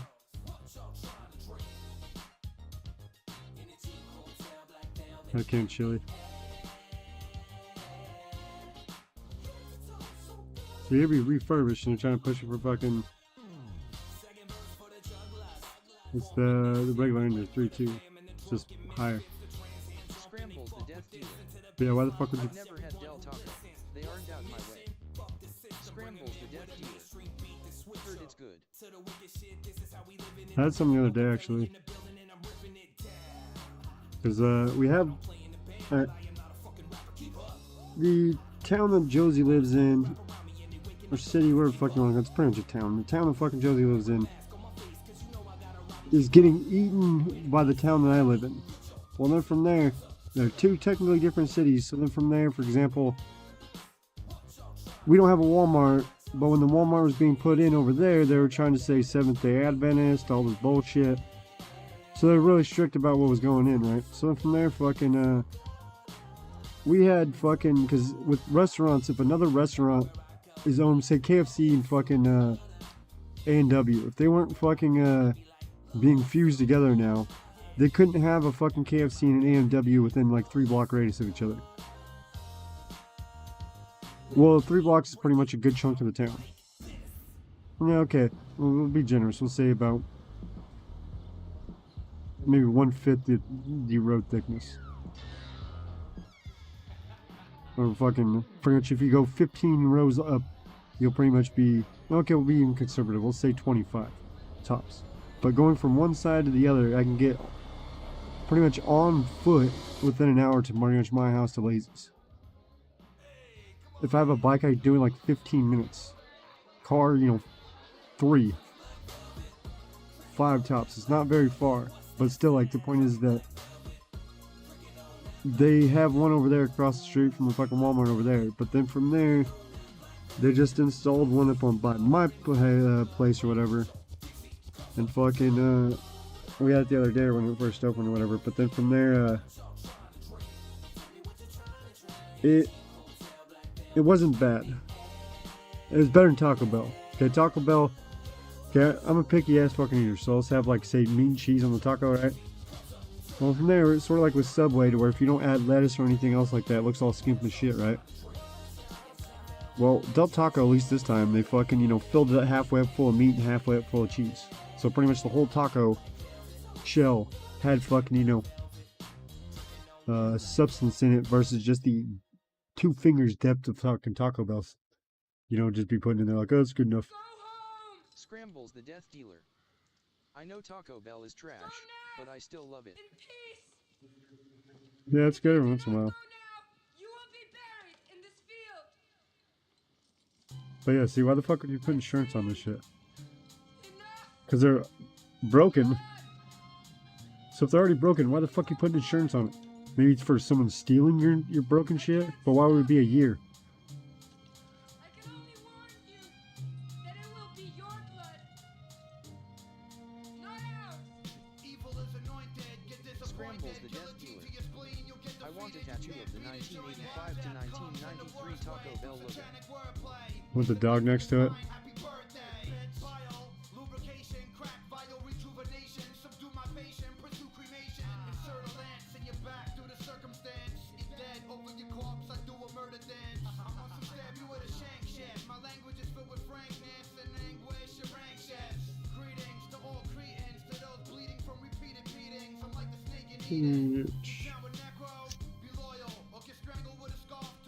Scrambles the death dealer. It reminds me of hanging out with my dad and brother when I was a kid. Yeah, well in there that's the, you know what do you call it, fucking nostalgic, there's the word I was looking for.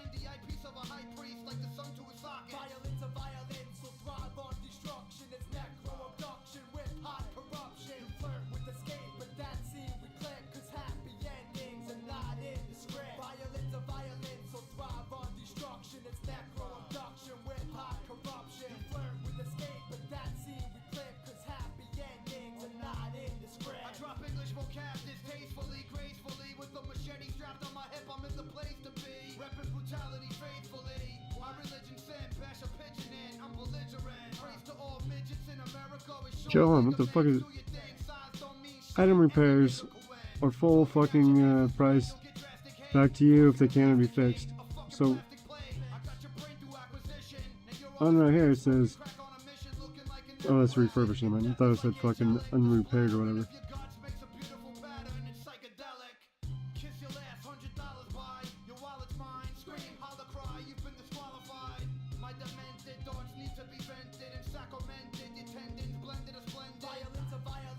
Because if that's the case, it might be fucking within the idea of actually insuring it. Let's say it's fucking broken when it gets here.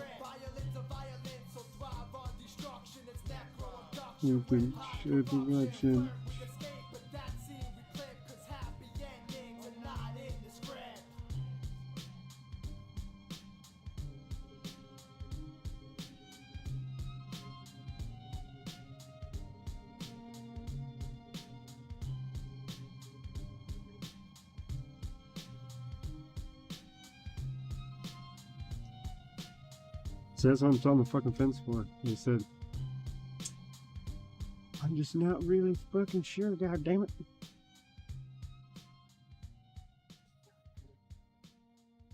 So he said what they're doing is pretty much print farming, and if something goes wrong, and then from there fucking they'll sit there and fucking swap out the fucking unit.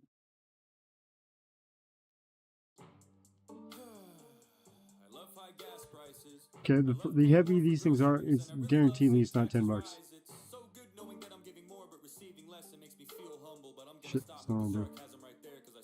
We're in the damn jungle. Pretty simple to me though, it's way past being left or right. Just use your head and common sense and think about how you've been affected in daily life. Is it easier or is it harder? That's the most important question you should think of first. Cause life is a bitch already as it is, and you don't need someone that's gonna make it worse. Ask me? I think don't give me that look.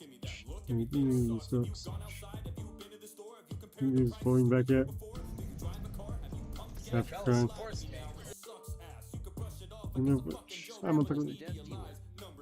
I want my daughter to finish painting the front of that guitar so I can clear coat it and start putting it together. Gonna test my soldering skills with 2 pickups and a 5-way switch. Scrambles the death What you mean? Samson is great man. Yeah, you're getting a switch? You're gonna beat someone with a switch after your daughter paints it, and then you're gonna clear coat it so it hurts even more? Good idea. Make your shit last. Alright, daughter, this is how you beat someone with a switch correct. Today leftovers on Kick said, are you streaming all night? Maybe. I had plans to fucking only stream until fucking Lazy Cheetah goes live. Nintendo Switch.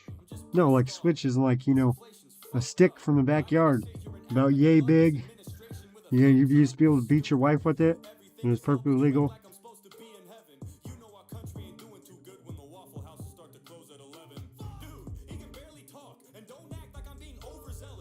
I might though, dude.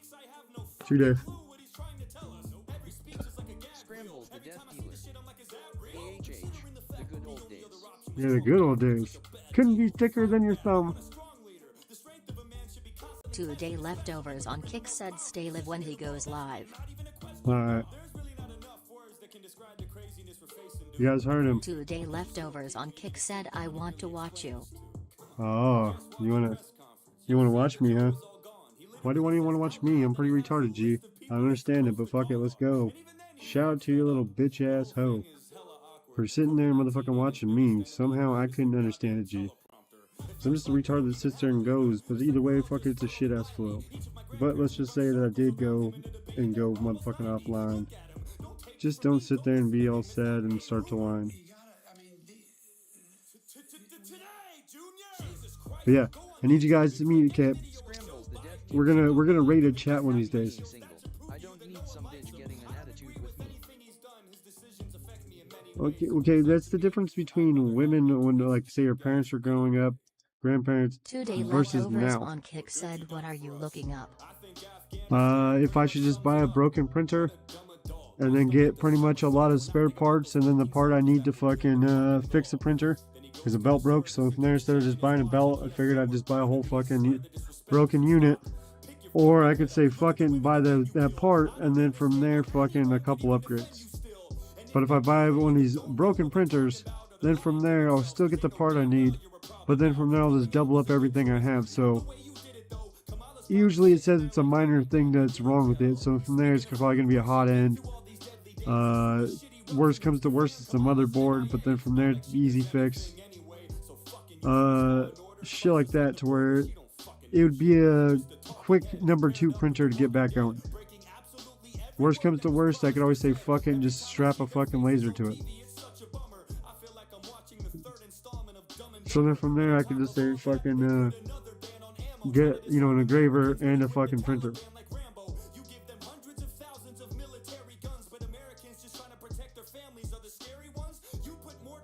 But I'm gonna try to get fucking an Ender 3 V3 SE fucking coming up, because they're giving it away for free inside the Reality live streams. So I'm just gonna sit there and spam the shit out of it with all my alts.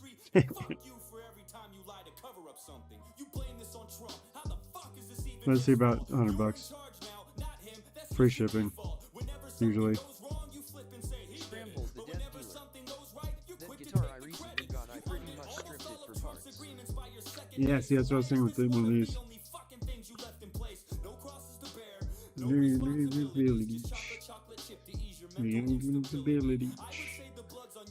Because I could use an older model, like for example the fucking regular Ender 3. But with that though is that, because the only part I'm using is, okay, the first one on the far left is the first generation. Scrambles the death I guess those dealer. are all first gens right there. I mean, I got a different neck for it, swapping the pickups. Yeah, I saw that shit. I saw what you were doing, bro.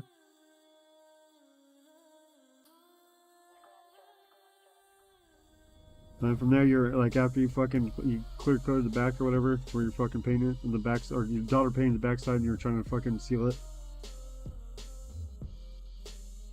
But yeah, so from there, like next week, fucking Reality on their live stream on YouTube or whatever is gonna fucking, pretty much the best way to explain it, they're just doing the wheel. So you just go and sign up, and then from there, fucking it lands on it. They'll be like, alright, send us email.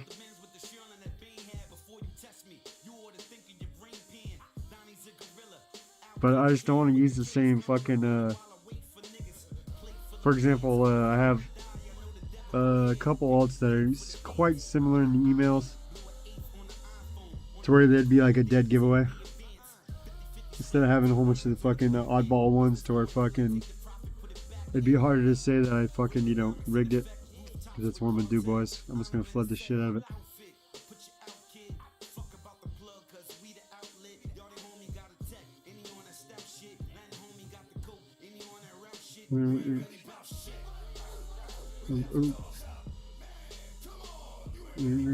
Shoot.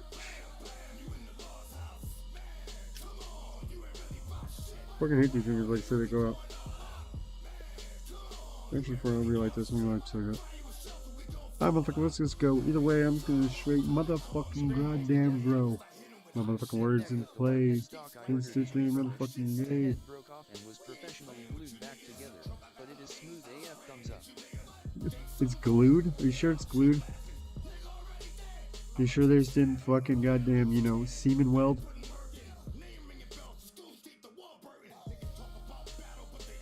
It's the most stickiest substance in the world, bro, alright? Why do you think they build the space stations, alright? That's why there's so many men going up there, alright? They have to go and spooge on the space station to keep it fucking where it seals all the holes. Women can't do that, alright? But yeah, so they're just looking at fucking... If I should just get a part fucking system, or if they fucking just buy fucking the parts singly. Which, I have the money. Thanks to all the donations and a little bit of work I did. I'm a man. Of course I know dried semen from glue. I'm just saying. Okay, how do you think NASA built the space station, alright? I'm not saying you don't know what semen is. I'm just saying that I didn't know if you knew that semen was a great super glue. So the only ones that knew that were gays, alright? Because they'd always fucking glue their ass cheeks together. But maybe some women. But most of the time they're gulping that shit down and just letting it slide. So you gotta like sit there and fucking pinch the two things together, get out a heat gun. Sticks like goddamn fucking the most craziest gorilla super glue you'll ever see.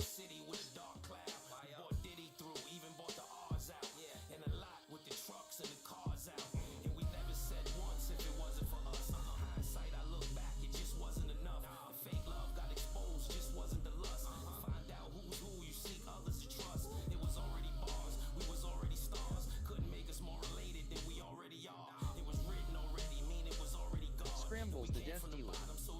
So the International Space Station is held together by semen and hopes and dreams. Yep. How do you think what happened? What do you think happened to fucking, what was it, fucking Skylabs? That's why that thing fell. They didn't put enough semen on it. That's why we had to go to the International Space Station, because we're like, hey Russians, we didn't put semen on our space station. Can we please share the others? And they're like, hey, so we will see. Years later, they got their semen loads they needed. Keep that thing up there. And, NASA had a space station actually. It's called Skylabs. It had actually gravity, running water, a whole bunch of fucking like amenities that the fucking International Space Station doesn't have. And then from there, supposedly it fucking crashed. To where it fell apart once it hit the fucking atmosphere because it wasn't on the right trajectory. To where I'm not sure if the fucking rockets fucked up to counteract to where they were supposed to go. They're just retarded, did the calculations wrong.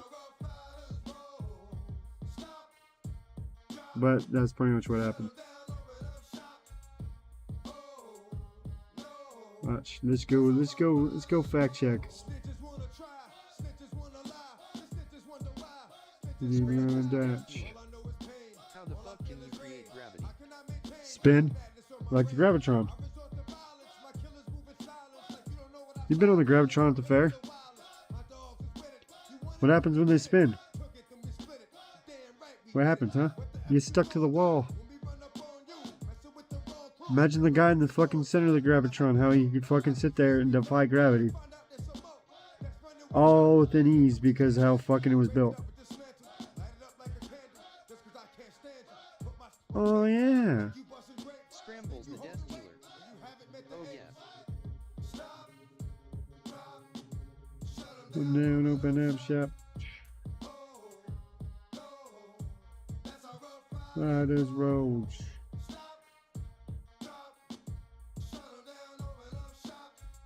Yeah, because even fucking Walt Disney fucking had or not Walt Disney, fucking what's that fucking Werner von Braun's? Scrambles the death dealer. The Gravitron is the shit. Mind your business, lady. Nosy people get it too. When you see me spit at you, you know I'm trying to get rid of you. Yeah, I know it's pitiful. That's how killers get down. Watch my killers spit round. Make you suckers get ground. Just for talking clown. Oh, you think it's funny? Then you don't know me, money. It's about to get ugly. Whatever, dog, I'm hungry. I guess you know what that means.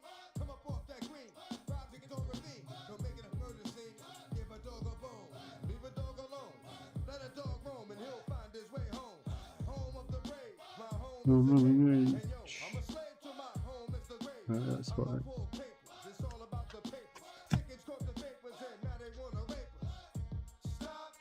Yep. No, open up shop. Whoa. Oh. So these were collaborations with fucking the Nazi fucking scientist Werner von Braun that pretty much they call the father of rocketry. So he went to Disney because he got tired of NASA not trying to go to the fucking any other planet. Engineer, spaceflight poses two problems. The first is, of course, to build a rocket Shit. ship. The second, and no less important, is to prepare and train the men who are to fly the future rocket ships and to provide suitable working conditions that will enable them to survive in space.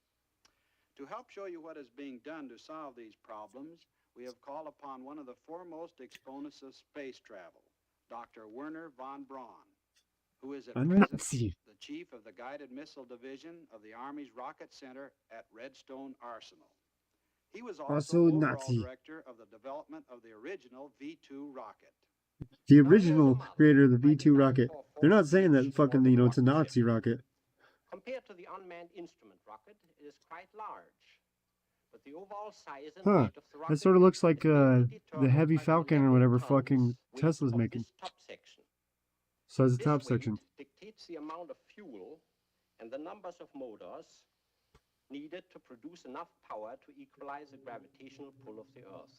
The payload in Enough the top speed section to fight. consists of 10 crew members plus equipment. Notice the wings, small rocket motor, and landing gears. This is a section that must ultimately return the men to the Earth safely. To produce the energy needed to hurl this stage into the orbit, we need these three additional rocket-powered sections. Here we have a cutaway drawing of our rocket, showing the location of the fuel and the motors of each section. The first stage carries 1,060 tons of fuel, and its 29 motors will lift the entire weight of the ship vertically off the ground. The second stage has 8 motors and carries 155 tons of fuel. It will be dropped when its speed has reached 14,300 miles per hour. The next Look at that Nazi is our piece of third shit, though. stage, with only 1 rocket motor and 13 tons of fuel. The third stage gives the passenger section the final kick to attain the orbit. It will not be separated from the passenger section until just before the return flight. The third stage will be left in space, and a very small motor in the winged fourth stage will return the ship to the atmosphere so it can glide back to the base. If we were to start today on an organized and well-supported space program, I believe a practical passenger rocket could be built and tested within 10 years. Of course, it would be foolish to rush headlong into building a 4-stage rocket, man it with a crew, and attempt to fire it into an orbit without first following a step-by-step research and development program. Let's illustrate this with the help of a few pictures. First, we would design and build the 4th stage, and then tow it into the air to test it as a glider. This would also allow the crews to practice. Next, low-altitude flights would be made, firing the small rocket motor in the 4th stage. This would also give the crew more and more training. Following that, the 3rd and 2nd stages would be constructed and tested very thoroughly on the ground, after which they would be joined to the passenger section so that faster and longer flights could be made, up to speeds of about 12,000 miles per hour. The only thing remaining would be the building and ground testing of the huge 1st stage. Then there would be no more test flights. When all the sections are joined together, the ship and its crew will be ready for man's first flight in space.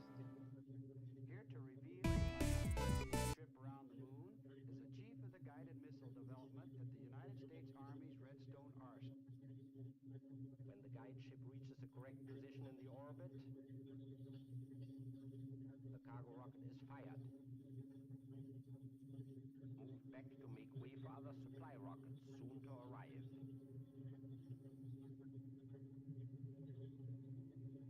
Construction of the space wheel now begins. The sides of the cargo nose are mechanically separated. These motherfuckers thought it all the way fucking through. Tanks of compressed air inflate this large plastic inner section of the hub. Thin metal plates are immediately clamped on the outside to protect it from meteors.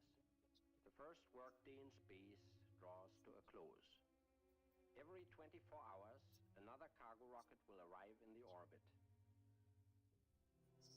When the airlock is attached, That's how much time this motherfucker sat and thought. can be used as temporary quarters. You sat there and figured this shit out like, Each succeeding load is carefully scheduled so that the parts of the station can be assembled in correct order. Nylon ropes prevent the parts from slowly drifting away. Next, the atomic reactor is installed.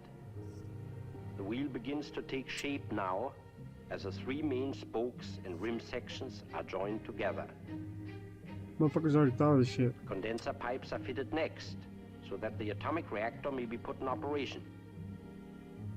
Even though there's no apparent motion, everything in the orbit is hurtling around the Earth at 16,000 miles per hour.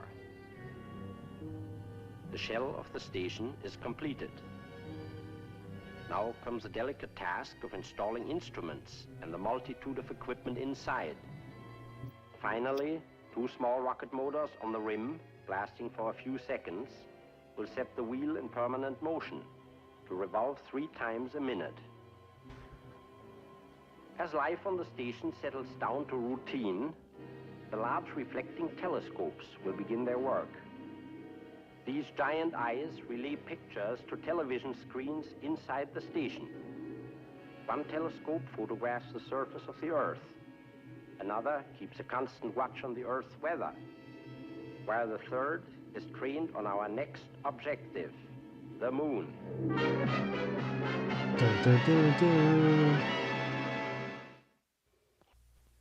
The primary purpose of the first moon trip will be to test the methods and equipment to be used on later voyages into deep space. It will be essentially a scouting trip around the moon, Fucking and lazy no landing will be live. attempted.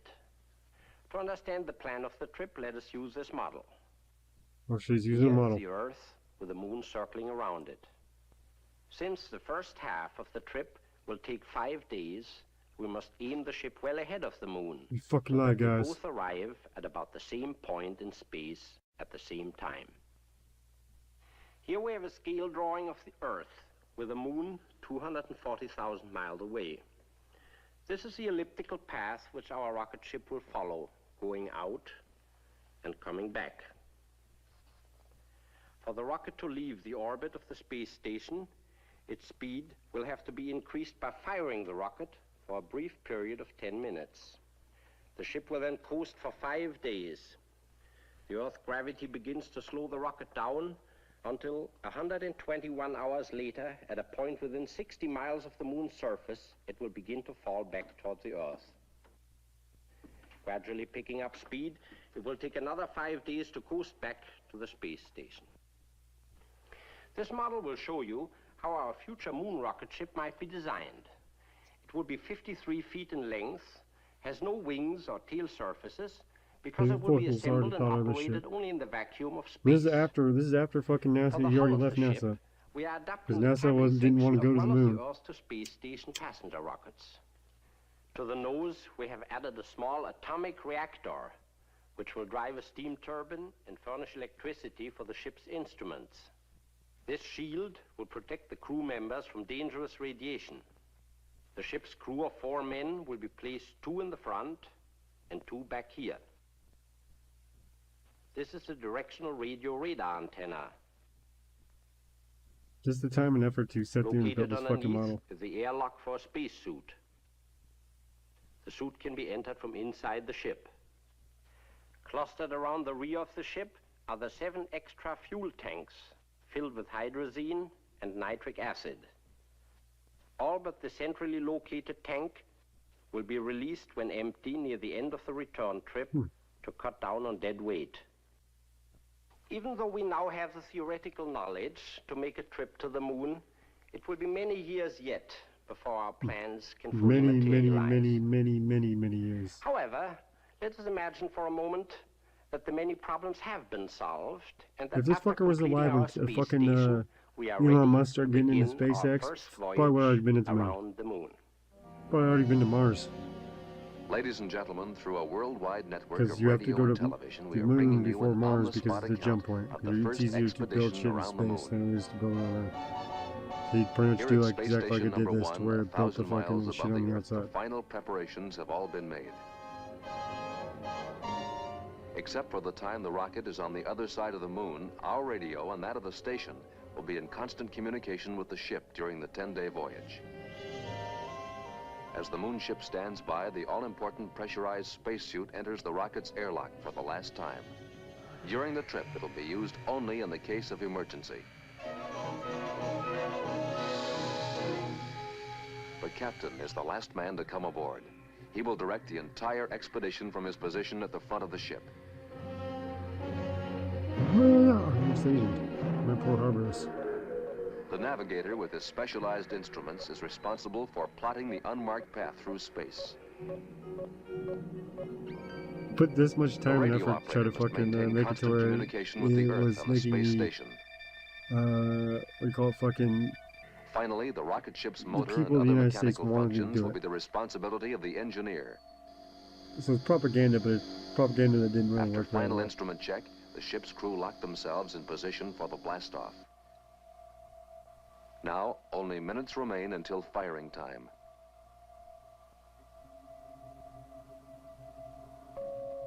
The captain sets the automatic firing timer and reports to the space station. Fucking ruthless this motherfucker, man. RM1 to Station 1.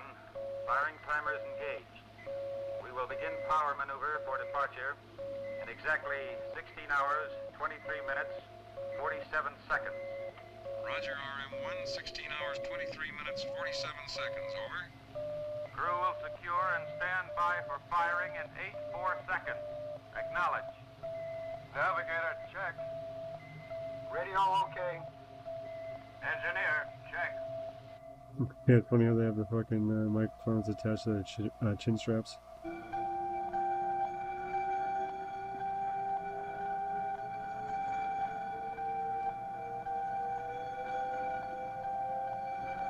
Oh shit, we're going 5, 4, 3, 2. Here we go, boys. 2, 1, and we're off.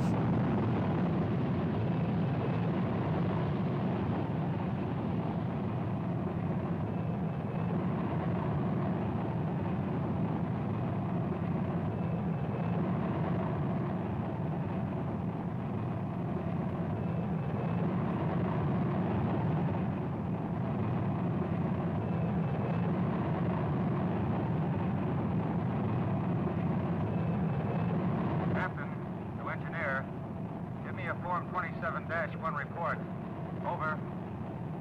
Engineer to captain. Motor pressure 447 psi, 3 low. Turbo pump 11,000 RPM, right on the button. Actuators steady. Guidance readings okay. Cabin pressure 0.3 psi low. Cabin temperature 72 degrees. Over.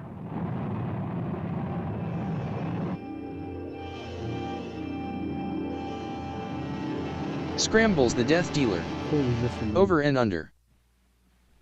From down under. This is Station 1 calling RM1. Our radar telescopes have charted your firing time and course. But yeah, it's fucking weird how... Report for instrument error check. Because you guys, have you really heard anything about Walt Disney himself? Well, we're on our way. Joe, how about another report? Pretty much was trying to make a communist fucking city out of his workers. So he was telling them that pretty much he wasn't going to pay him real cash, he was going to pay him fucking with park bucks. They had to stay in the fucking the grounds to where they had pretty much like slave quarters. Okay. Now let's double check that star tracker with an optical and radar fix. So we went all crazy deep into it. I'm just here to entertain you. Welcome to my And if that triggers you, well, then you're a pussy. John Krakadona Podcast. He's alive. Dwight Poverty. He's Dang alive. Stone Cold Always Be Eating.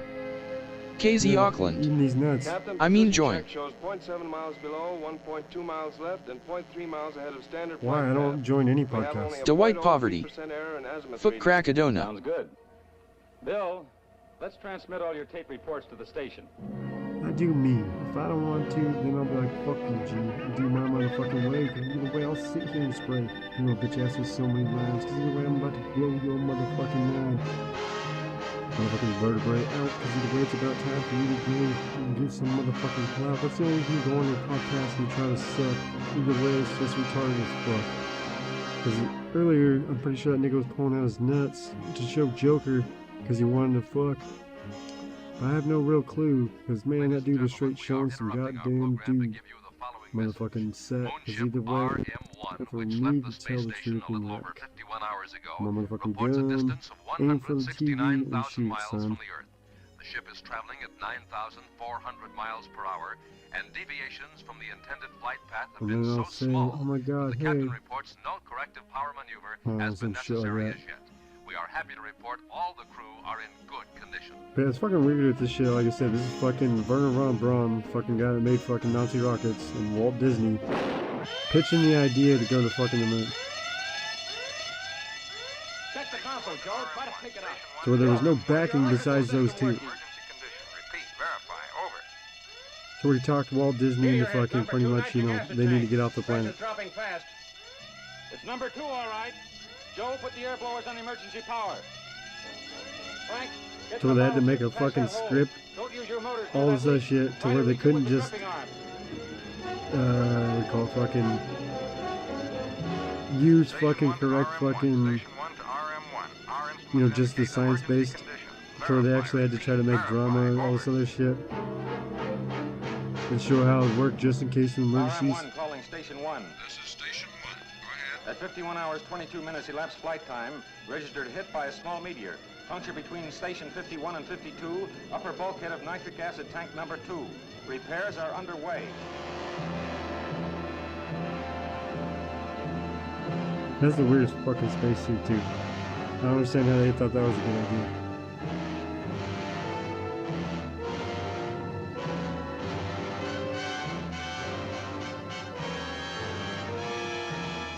I'm just gonna put bubblegum on. Dwight Poverty. Should be good. KZ make a video of Crackadona's bald head as if it's a disco ball. Oh, he's gonna put his dick in it. Oh, put his cock in that bitch. Sealed it.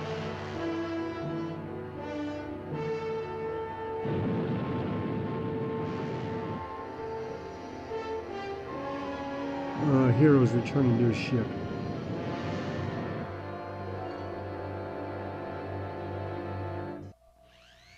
RM1 to Station 1. This is Station 1. Go ahead. Meteor puncture sealed. Estimated diameter of meteor 1/16 of an inch. No injuries, equipment okay. Estimated loss 180 gallons of nitric acid. Proceeding on flight plan. Over and out. Seems so fucking ridiculous. It's not even like it's a good script either.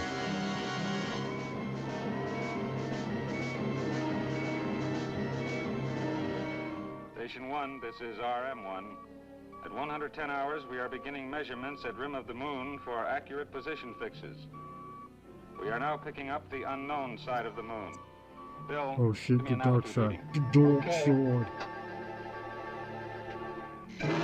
These are the true NASA fucking goddamn space knots, okay? Radio altimeter reads Buzz Lightyear never went to the moon. 22,886 miles from the moon's surface. Oh, we're moving Dwight fast. Poverty. Frank, Wait, he you got could read anything the in that directions to inflate here flushed face it still fit though. Scrambles the death dealer. Measure from the base thumbs up. Well, you gotta go base to ratio, shaft ratio to angle of dangle. South Park taught me. Captain, we're approaching the moon on ellipse 29. Course indicates collision with moon at 1:20 hours 56 minutes. Correction tape 340 must be used at 1:16 hours.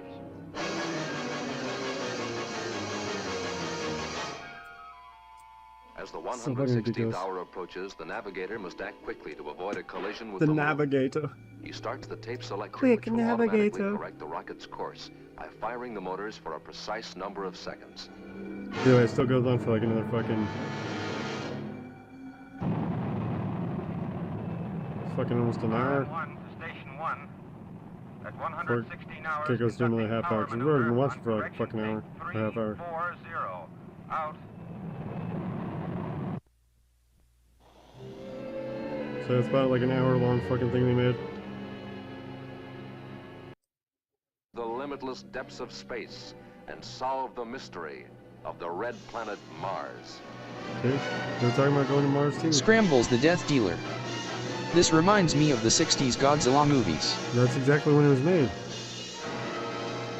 This is after fucking NASA stopped going to fucking saying they were going to fucking the space, outer space in the moon.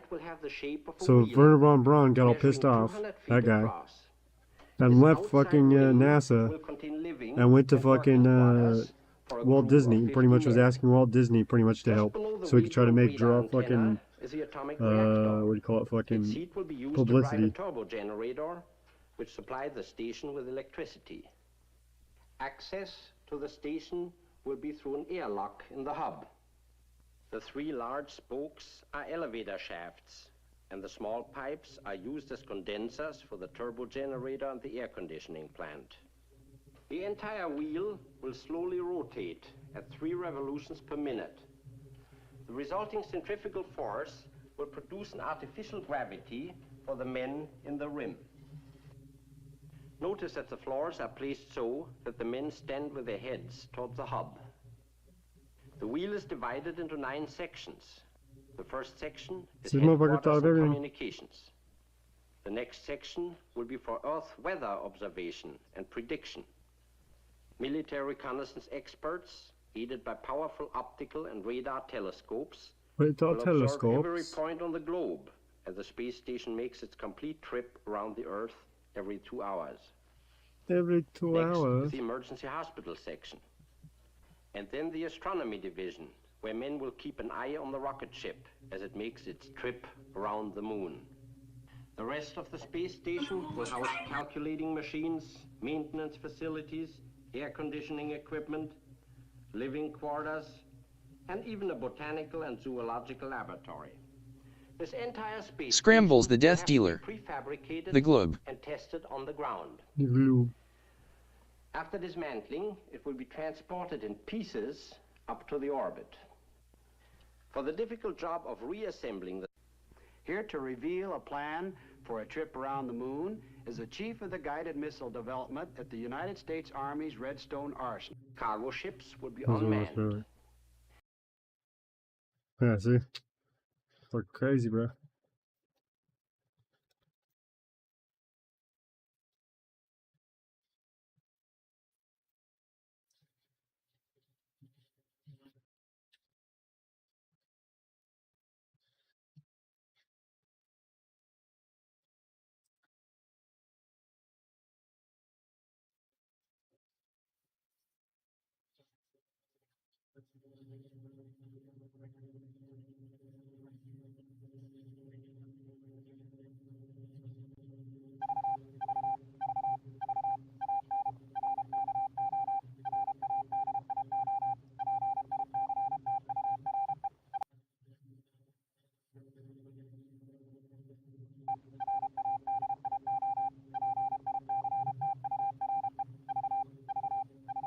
Is the truck route. Diving into the project's concern of his life's work. 65 years of diverted vital resources out of inner city communities, leaving them in a state of disarray. The problems that cities faced were in the forefront of many Americans' minds, and it would soon consume the mind of Walt, who took to the idea of developing his own community. Despite having no urban planning experience, he once again believed that he was the best person for the job, and he was not alone in this belief. Many prominent urban designers had been pointing to Disneyland's radial design, with its hub-and-spoke layout, as a brilliant piece of urban planning. Walt's popularity and influence among the public was also seen as a major advantage, one that had often led people to encourage him to run for some sort of office. Futurist author Ray Bradbury, a friend of Walt's, once suggested that he run for mayor of Los Angeles because he believed that only Walt could solve the city's traffic issues. Walt responded, quote, "Why would I run for mayor when I am already king?" It was a joke, but not entirely untrue. Walt was used to having control, something he would not have in the political sphere. If he wanted to solve the problems of the urban environment, it needed to be a private venture. Palm Beach presented this opportunity. Walt planned for a city that would use state-of-the-art technology and groundbreaking urban design techniques. It was at this point that he began referring to the project as EPCOT, an acronym for Experimental Prototype Community of Tomorrow. Price was once again asked to do a feasibility study as initial plans were drafted. One study proposed the use of 12,000 acres to accommodate 65,000 residents. It would include 23 schools, 21 churches, 15 playgrounds, 2 parks, 2 golf courses, and 3 waterfront hotels. Price's studies were extensive, doing the lion's share of the work in determining what a city of this size would need to function properly. More importantly, through these studies, Price concluded that an East Coast entertainment complex would not compete with Disneyland. In fact, 2/3 of the US population lived east of the Mississippi, but they accounted for less than 10% of Disneyland's guests. The East Coast was an untapped market, and Price's study showed the promise of such a venture. Despite the heavy research and positive conclusions, the Palm Beach project quickly fell apart, reportedly due to Roy Disney clashing with MacArthur. Unsurprisingly, the ambitious City of Tomorrow proposal for Palm Beach concerned Roy, and the deal fell through. But now Walt wanted to build a city, and there was nothing that could stop the idea from growing in his mind. So crazy.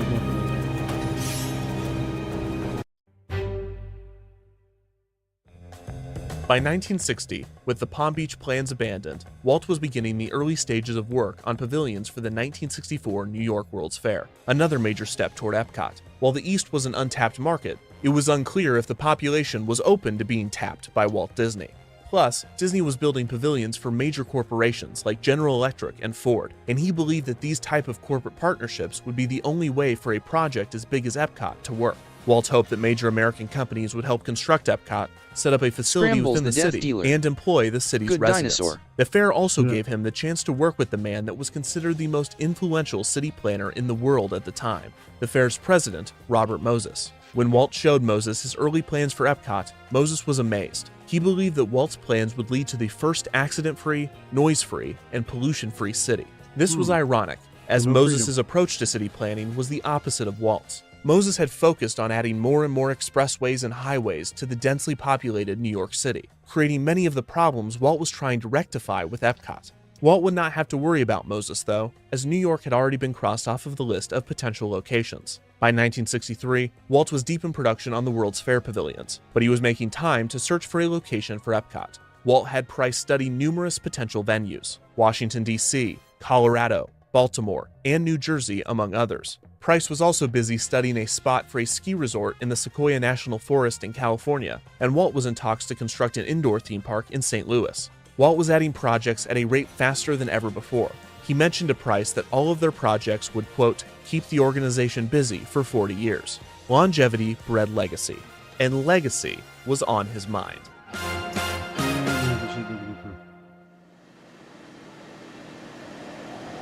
In November of 1963, Walt and other executives hopped from location to location before traveling to the prime candidate for Epcot, Florida. However, Walt was no longer eyeing Palm Beach. He was not even considering the state's south. Early feasibility studies had revealed that Central Florida would be the prime location for a development in the state based on tourism trends. On November 22, 1963, Walt and his team flew low above the city of Orlando and the outlying areas. Walt noticed a large undeveloped swamp area near the intersection of Florida's Turnpike and I-4, which at the time was under construction, and still is today. He pointed to the swamp and decided that this would be the location for his project. Walt could be convinced by his instinct. Roy needed to see the numbers. Once again, this is where Price came in. 5 days after Walt's flight, Price gave a presentation to Walt, Roy, and a select few others, including Vice Presidents Don Tatum and Card Walker, on what was being referred to as Project X, or Project Winter. Price's presentation was convincing. The location was set. Disney then embarked on the complicated process of acquiring the thousands of acres of land. This was done in complete secrecy to ensure that the landowners would not inflate their prices. Locals soon noticed that a large amount of land was being bought, leading to wild speculation on who the buyer might be. In June of 1965, the Orlando Sentinel concluded that it was Disney that was purchasing the land. Walt's plan had been exposed, so he decided to officially announce his Florida project.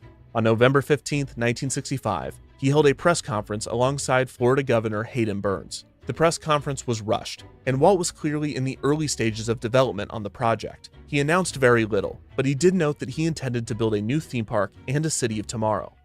I'd love to be a part of building the model community as a City of Tomorrow, as you might say.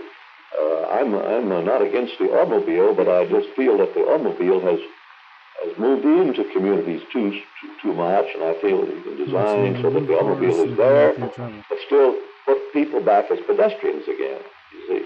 Walt mentioned he was considering two communities, one to be named Yesterday, a nostalgic town, and another to be named Tomorrow, which would be his city of the future. This concept was rarely mentioned again, and Walt explained it almost as if it were a joke. You might come one time and they stay in tomorrow, and their friends will say, but have you stayed in yesterday? Then they'll have to come back. With the land acquired and the project announced, it was finally time for Walt to outline his city street by street. Another key figure in the Florida project, and arguably the one man besides Walt that was closest to Epcot, was Marvin Davis. Davis had worked at 20th Century Fox for over a decade before being recruited to Walt's amusement design firm, WED Enterprises, in 1953.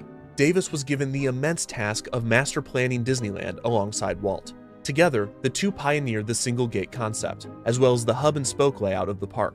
Over a decade later, Walt was calling on Davis once again, this time to help him with his master plan for his Florida project. Similar to Price, Davis learned how to work with Walt. Walt more or less knew what he wanted, but he did not have the artistic or architectural experience necessary to illustrate it. Davis had this expertise, so his role was to take the ideas that were in Walt's head and put them on paper. The first master plan for the Florida project was drawn in 1965, crudely by Walt himself on a piece of tissue paper. The plan had dropped the tomorrow and yesterday concept, instead only showcasing one large planned community in the center of the development, with a theme park resort area to the north and an airport and entrance center to the south. A monorail line ran through the entire complex, and it was to be similar to the one that had been entertaining guests at Disneyland since 1959. The project as a whole was now being referred to as Disney World. A whole new Disney World.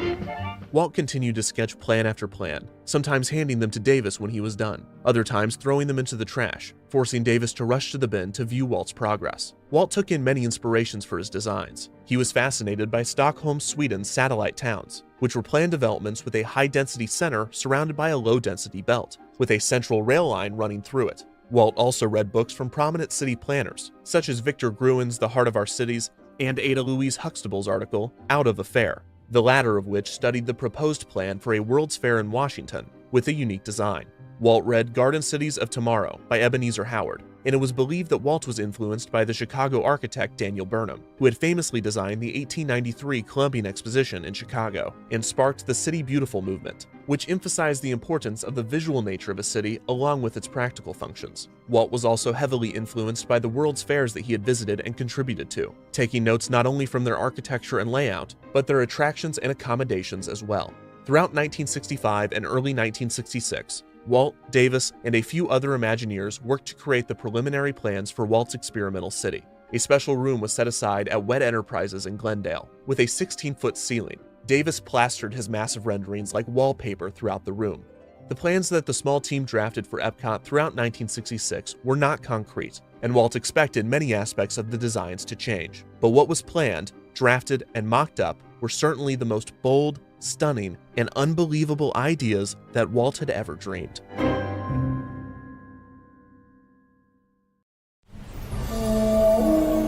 Enter the mystical world of Elvenar. According to Walt's plans, visitors would enter Disney World through the Grand Entrance Complex. This complex had short-term parking for 11,000 cars and was connected to an airport of the future via monorail. The airport would have been the world's first operational jetport with a radial design. The airport of the future would have also used an experimental baggage handling system and other state-of-the-art technologies. A custom communications network, later named WEDCOM and to be built and sponsored by RCA, would keep track of everything on property, from utility management to pollution control. In the entrance complex, it would allow receptionists to pull up guest resort reservations and billing information, which would have been groundbreaking in 1966. Outside of the entrance complex would be motels, trailer parks, and campsites, one of which would be located in the property's West Swamp and was referred to as wilderness camping. After checking in, guests would board a monorail and head north to start their vacation. The first stop would be the Disney World Industrial Complex. Also radially designed, this 1,000-acre complex would provide employment for many of Epcot's residents. In the renderings done by Davis and his team, one complex with 6 branches was featured. Guests or residents would leave the monorail station and board a people mover car. The People Mover was a transportation system developed by WED Enterprises, inspired by the unique system that was used to move Ford cars at the Ford Pavilion that Disney designed for the 1964 New York World's Fair. The People Mover went through many different designs, but it was eventually decided to have trains consisting of 4 cars each, with each car carrying 4 people. WED Enterprises planned to test the technology at Disneyland, and a 5/8 scale People Mover system would be installed during the 1967 Tomorrowland renovation as one of the area's new signature attractions. In Disney World's Industrial Park, there would be a different People Mover track for each branch, taking residents from the monorail line to their place of work or taking guests on a tour of the facilities. Each branch would feature multiple buildings surrounding the People Mover station, with parking behind each for commuters. The facilities would be run by major American corporations, with GE, Westinghouse, Monsanto, and RCA approached to use the space. Weird. In attractive park-like settings, That's sort of weird, right? the 6 million people who visit Disney World each year will look behind the scenes at experimental prototype plants, research and development laboratories, and computer centers for major corporations. Visitors would be able to view the inner workings of these companies, seeing them developing new technology that would be installed in Epcot. After the Disney World Industrial Park, the monorail line would approach the main attraction of Disney World, the experimental prototype community of tomorrow. This impressive 5,000-acre city would, unsurprisingly, be radially designed. The city would have been 3 miles in diameter and divided into 4 sections. The center of Epcot would be the city's business and commerce center. Epcot's dynamic urban center will offer the excitement and variety of activities found only in metropolitan cities: cultural, social, business, and entertainment. This consisted of the city's icon, the Cosmopolitan Hotel and Convention Center, a 30-story, 600-room hotel that would have been the highest point in the city. The Hotel and Convention Center would rest on top of Epcot's 50-acre business and commerce center, an entirely enclosed, climate-controlled shopping district and commercial space, which would have included offices, banks, service shops, warehouses, Poverty entertainment retail space, face without hospitality mouth fog. services, and a Ordered television new studio. lights, The shopping sparkles, they district would even come prominently with feature an bulbs. international showcase, in which Disney World guests and Epcot residents could shop, dine, and watch shows in various country pavilions depicted with themed facades, such as a British Square, an Asian marketplace, and a South American plaza. This was inspired by similar areas found at numerous World's Fairs, as well as a canceled concept for Disneyland named International Street. Epcot's international pavilions would feature roaming entertainers from each of the countries, teaching guests about their customs. Walt hoped that the commercial center and international pavilions would ensure that vacationers would visit the city, rather than just passing it by on their way to the theme park. Going even further, Walt floated the idea of placing an indoor theme park in Epcot's center. Skylights would be placed on the roof of the enclosed district to allow for natural light. On top of the structure, a 7-acre recreation deck would feature outdoor activities, primarily for hotel guests. There would also be additional towers for commercial use, mainly for corporate sponsors to use as offices. At the center of the structure, immediately below the hotel, would have been Epcot's transportation lobby. Not only was Epcot to be separated into 4 sections, but its transportation would be split between multiple layers. Let's look at another view of Epcot's transportation hub and see how traffic flows through the heart of the city on 3 separate levels. At the bottom of the stack is the truck route, reserved for supply vehicles.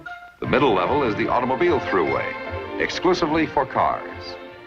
Adjacent to the roadway are parking areas for the convenience of hotel guests. A key feature of Epcot would be its lack of stoplights, which Walt believed were a major cause of traffic. The parking below the city was reserved for hotel guests and apartment residents, but it would have been made prohibitively expensive to encourage residents not to own cars. One idea was to have an extensive electric car rental service for residents wanting to leave on the weekends. Pedestrians would roam above the automobile layer. Above pedestrians, people movers and monorails would zip by. The transportation lobby was the central hub for all of these modes of transportation. Immediately outside of the central shopping district were high-density apartments, as well as other non-retail buildings such as administration, fire stations, post offices, sports stadiums, libraries, and hospitals. The hospitals would have tapped into WEDCOM, which would have easily stored and quickly distributed medical research and patient data. There was also to be a center of the arts, borrowing concept from Walt's City of the Arts. After high-density housing was Epcot's Greenbelt, which would have featured parks and playgrounds, as well as the city's churches and schools. Walt had ambitious plans for Epcot's education. He wanted to reimagine the school curriculum, replacing lectures and tests with a game-like learning environment. I'd love to be a part of building up a school of tomorrow with the teaching aids, with what I feel we could contribute, which we we have been doing in a way that this might become a pilot operation for teaching aids that would go out across the country and across the world. Children would take courses on a computer, which would tap into WEDCOM's network, allowing them to take classes from nearby colleges remotely. There would have also been a closed-circuit television that would have allowed corporations to teach classes from the industrial park. The Greenbelt would also feature 2 large auto dealerships and service areas. Finally, the Greenbelt would boast a teen center, a feature that Walt was personally passionate about. Teenage crime was a major problem in cities, and Walt felt that the best way to control the wayward, rebellious youth was to give them their own dedicated, supervised space. Davis recalled that, quote, Walt had great hopes of using this community as a model form of treating the teenage problem, and his idea was to devise a system by which youths would judge their peers, monitoring their behavior, because the teens of the 60s loved nothing more than hanging out with a bunch of narcs in a building designed by a 60-year-old man. It is worth noting that the unruly generation Walt was attempting to corral was in fact the baby boomers. Finally, after the Greenbelt would be Epcot's low-density housing neighborhoods, where the majority of citizens would live. Like the industrial park, People Mover tracks would take Epcot's residents from the city center to their homes. Each of these tracks would have 4 or 5 stations along them, one in the center of each cul-de-sac. The People Mover would only stop at a station if signaled by someone in the train or someone at the station, and the maximum amount of time before a train would arrive was said to be 3 minutes. Unlike most cul-de-sacs, Epcot's neighborhoods were free of streets in order for children to play and walk safely. The space in the middle of the cul-de-sac would have been used for leisure space, with the road system instead wrapping around the back of the homes. The homes of Epcot would have little to no private lawn space, with most of the greenery surrounding the home reserved for the public. The house itself would be, quote, completely self-sufficient, according to Admiral Joe Fowler, a longtime collaborator of Walt's. Every house in Epcot would have been self-powered, possibly by some form of renewable energy. Much of the house would have been automated, similar to the Monsanto House of the Future that was constructed for Disneyland's Tomorrowland.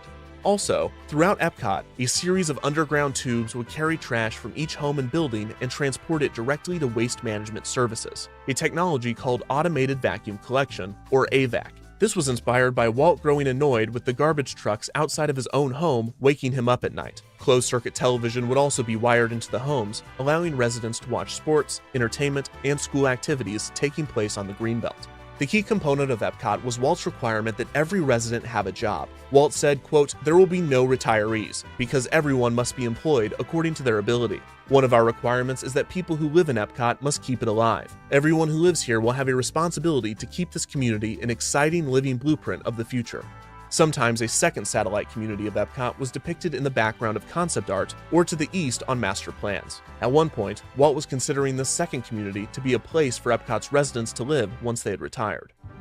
The final section of Disney World was, of course, the theme parks and resorts. On most master plans, the new park was represented by a map that looked nearly identical to that of Disneyland. Bay Lake, a natural lake near the proposed theme park, would have been extended with a man-made portion that would have surrounded the city. Other features of the theme park resort were an ice rink and a roller rink, and multiple golf courses.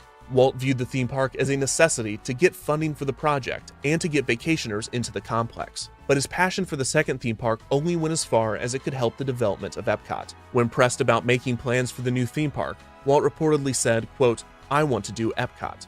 The plans for Disney World and Epcot were staggering. As the team came up with more and more ideas, the budget was significantly increased. It was estimated that the theme park resort to the north would cost $100 million, and the rest of Disney World would cost $520 million, with just the city of Epcot costing around $75 million.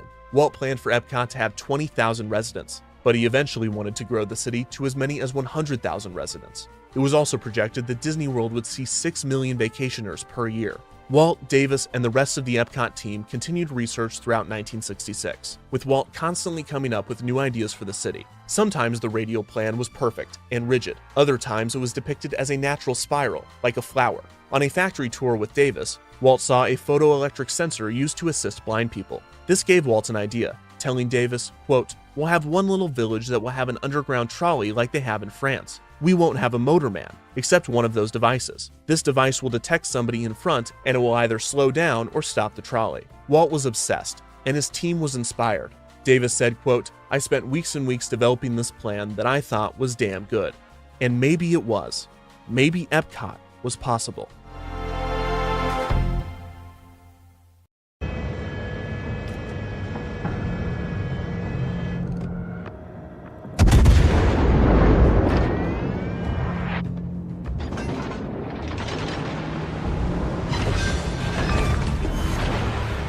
destroyed an enemy cruiser.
Problem solved, sir.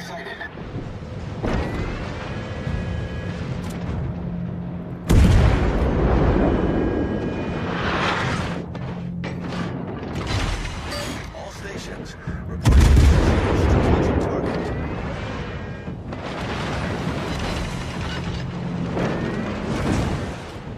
The ship is on fire. Detected.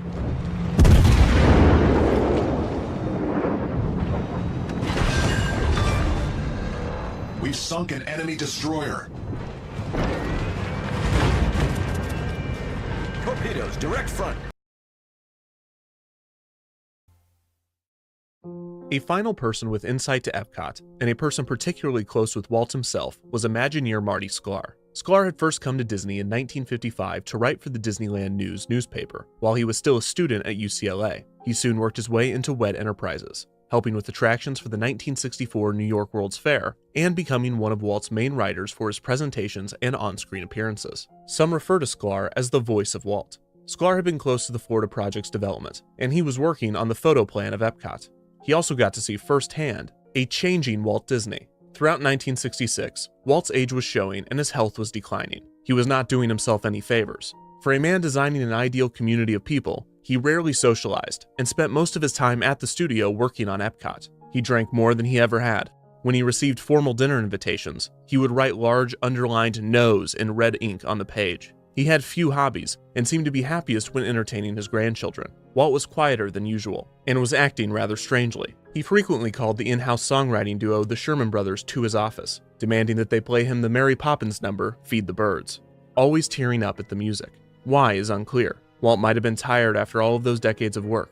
Maybe he knew that his time was coming to an end and he was worried about his legacy. Or maybe he just liked the song. No matter, the Sherman Brothers sang, and Walt listened, staring out of his office window. The time spent drinking, or playing with his grandkids, or just thinking off into space were the breaks from a life otherwise dedicated to a single project, Epcot. Sklar noted that Disney's mind was further from the studio and Disneyland than it had ever been. Sklar said, quote, he'd already done everything he wanted to do in storytelling and creating motion picture entertainment in Disneyland. In the spring of 1966, Walt was in good spirits, traveling throughout the country meeting with companies to sponsor Epcot. Walt and his team met with nearly 100 major American corporations, most of which were interested in sponsoring the project.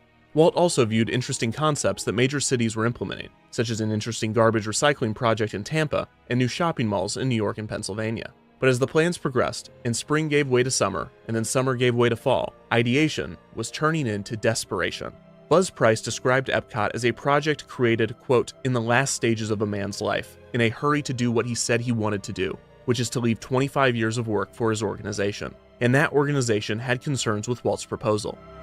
Most pressing was Walt's insistence that he have complete control over the city. The team had been able to create the Reedy Creek Drainage District, a special district that gave Disney more powers to govern their land. And the team was courting the Florida legislature to create the Reedy Creek Improvement District, which would give Disney autonomy from nearly all local and county oversight. The efforts to establish autonomy from the various levels of government was only half of the battle. The other half was avoiding Epcot residents from self-governing. Walt wanted Epcot to have permanent residents. However, his attorneys pushed back on this idea, explaining that permanent residents would want to vote on matters related to the city and hold elected positions of power within Epcot. This was unacceptable. Walt felt that he knew what was best for his residents, and if they were able to vote, they could only make matters worse for his experimental community. Walt needed control, not just over Epcot, but the lives of his residents as well. The plans outlined for Epcot claimed that everything from appliances to light bulbs would be constantly refreshed with experimental technology, and it is implied that the residents would not have a choice as to whether or not they were testing out the products.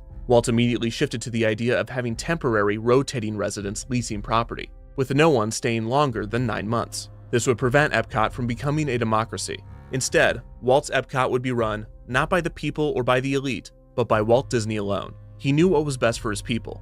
It was his community, first and foremost. The concerns raised by the attorneys prompted more discussion from within the team. Epcot was going to be both a functioning city and an attraction for the visitors of Disney World, a premise that brought up privacy concerns. Disney advisor Ray Watson pressed Walt on the issue, saying, quote, "Now you're not going to go out and get milk in your pajamas. You're going to have to dress up and put on a tie because these people that live there are now on exhibit." Watson continued, explaining, quote, "You need to decide whether you are indeed building a community that is a natural community where people will come, raise their families, form their own city government, grow, and so forth. But if you're doing this as a place for an exhibit, then you need to separate that." On top of privacy concerns, the residents would lack basic freedoms, which some Imagineers saw as a non-starter for the project. Imagineer Carl Bongiorno said, quote, "Everyone knew that you couldn't have 25,000 people living in a community and constantly change, upgrade, move, innovate, go into people's homes, take out appliances, put new ones in, control everything about the project when you have a one-man, one-vote democracy." While the community in Epcot was under scrutiny, others doubted the prototype aspect, as companies were rarely interested in showing off products when they were in the development stage. Disney Imagineer John Hench brought up this concern. Hench recalled that Walt, quote, "didn't understand how jealous people are of keeping it secret and not exposing it." And then there was the issue of the T in Epcot, tomorrow.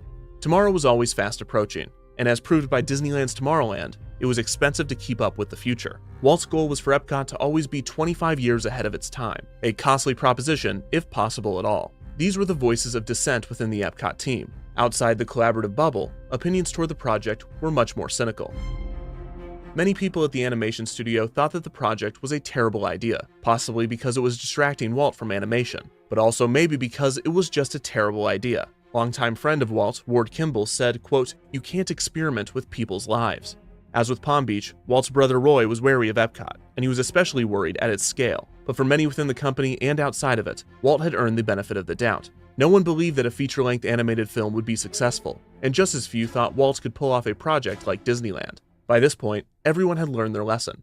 Do not underestimate Walt Disney. However, the proposition of Epcot was on an entirely different level. Epcot was unlike anything ever imagined, except it also wasn't. At its core, the idea of a company constructing and owning a town full of citizens whose residency was dependent on their employment was not new. In 1884, industrialist George Pullman created Pullman, a 4,000-acre town on the south side of Chicago.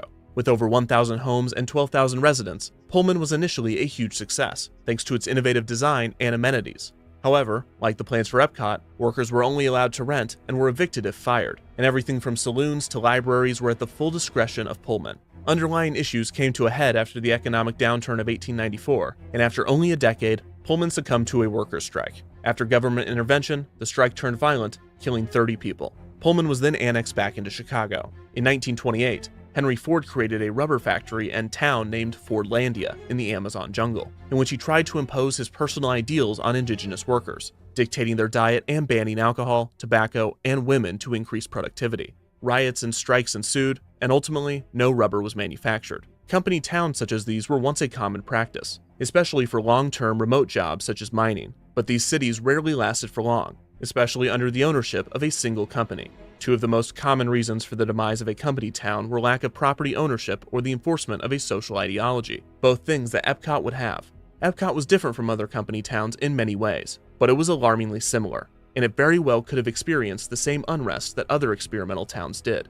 If the historical examples of company towns were not concerning enough, then one could look to the Disney studio itself as a cautionary tale. It is true that Walt had not failed with his first feature film or with his theme park, but it could be argued that he had already tried and failed to build a community. The 1941 strike at the Disney studio occurred for many reasons, but most animators recalled that the moment that everything changed was when the company moved from the Hyperion to the Burbank studio. As aforementioned, Walt had designed the space himself, trying to anticipate every need and accommodate each individual. In this, he undoubtedly failed. Despite all of Walt's planning and innovation, the new environment had none of the charm of the previous studio, and the transition set the stage for tensions among the staff. There's a possibility that Epcot would have experienced the same problems. Walt felt he knew best for his animators, best for his audience, and now best for his citizens. He had been right in the past, but he had also been very wrong. And as Epcot progressed, more doubters emerged with increasing merit. Walt briefly considered a merger with GE, wondering if Epcot might work better in the hands of a company in the urban design space. The merger could have also separated the project from its detractors at the studio, but ultimately nothing would come of these talks. Sklar described the plans for Epcot as, quote, Scene 1. Walt was just getting started. Who knew how it was going to end up? It is difficult to scrutinize plans that are clearly preliminary and make a value or efficacy judgment on them. Walt's 1966 plans for Epcot were surface level. He accounted for the citizens' convenience and nothing more. There were little to no plans to deal with any of the difficult or complex issues that cities faced, and in most cases, the solution would have likely been to expel them from the city. Walt said there would be, quote, no slum areas because we won't let them develop, which probably would have been true, as everyone needed to have a job, and if they didn't, they would have likely been evicted from the city. But this was not a scalable idea.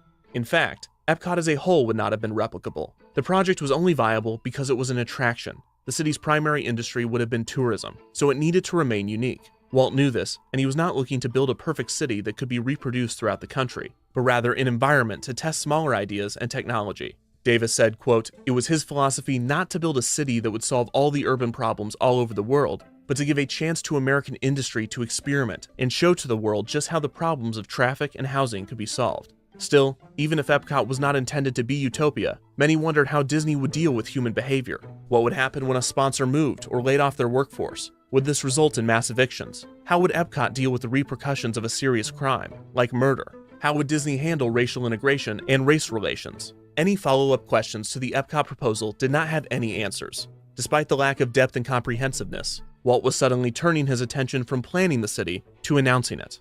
In the fall of 1966, Walt was racing to get as many of his Epcot ideas distributed as possible, with unprecedented speed and determination. Epcot would keep Disney alive. It would be his legacy. It had to be. Walt confided in one employee, quote, fancy being remembered around the world for the invention of a mouse. Walt Disney was more. The world needed to remember him as more.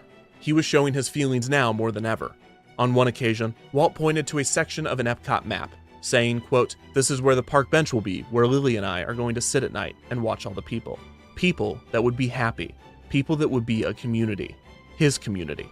In October of 1966, Walt approached Marvin Davis about constructing a model of the city, and he asked Sklar to write a film explaining Epcot. The film was to star Walt, who would explain the purpose, ideals, and concepts of the Florida project. There would be 2 films, both the same, barring their endings, in which Walt would address the audience directly, with one spiel being directed toward the Florida legislature, and the other being directed toward corporations. Walt shot the film on October 27, 1966. He donned the Uncle Walt persona that he had grown to dislike over the years, the persona he feared would consume his legacy. But despite it being a character, it was a character that could sell, and sell he did.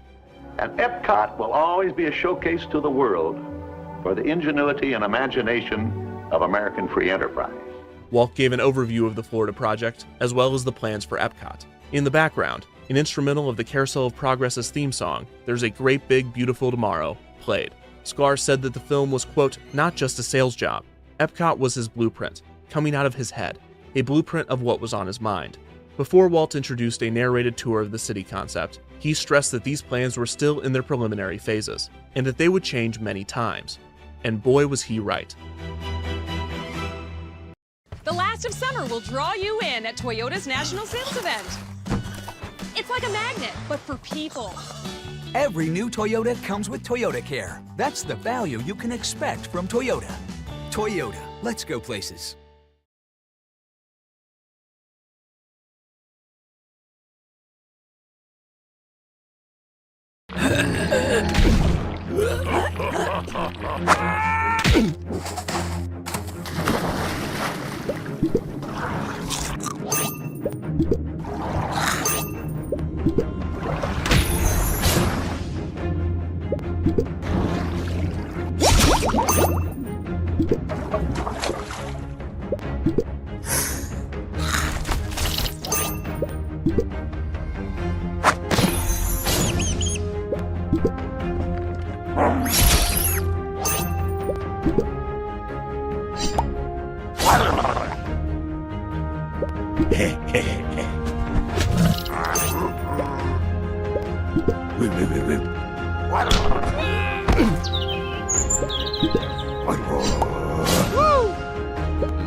Just 3 weeks after filming the Epcot film, Walt was admitted to the hospital to undergo surgery to stop pain he had been having in his neck and leg. But the doctors found something much more concerning: spots and a lump on Walt's left lung.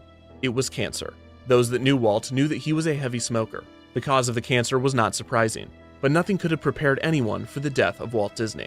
Walt was the least prepared of all, complaining that the operation would take time away from his work on Epcot. Before he went in for the surgery, he yelled at Davis and VP Joe Potter, quote, "Why are you dragging your feet? Is it because of the money? Have you been talking to Roy? Roy thinks Epcot is a loser, but don't take any notice of him. Disney World will make all of the profits we need for this operation." On November 21st, after a seemingly successful surgery, Walt left the hospital early to return to the studio. Walt was in denial, claiming that he was ready to get back to work. Some of his staff were optimistic, others knew the truth. This would be the last day that Walt Disney visited his studio. On November 25th, Walt flew to his ranch in Palm Springs to rest, but just 5 days later, he flew back to Burbank and was admitted to the hospital right across the street from his studio. In what would ultimately be his deathbed, Walt continued his work. When his son-in-law, Ron Miller, a producer at the studio, visited him, Walt explained that when he got out of the hospital, he would leave the studio to Miller and other executives such as Card Walker and Don Tatum. Walt didn't have time for the studio anymore. He needed to focus on Epcot. It was the greatest thing that he would ever do, he told Miller. In the hospital, Walt would draw the 7th preliminary master plot plan of Disney World. He worked on it until the day before he died. When his brother Roy visited him in the hospital, Walt pointed to the tiled ceiling above his bed, using it as a grid for a blueprint that he traced with a finger. He said, quote, "Now there is where the highway will run. There is the route for the monorail." Walt Disney would die the next day, December 15th, 1966, just 10 days after his 65th birthday.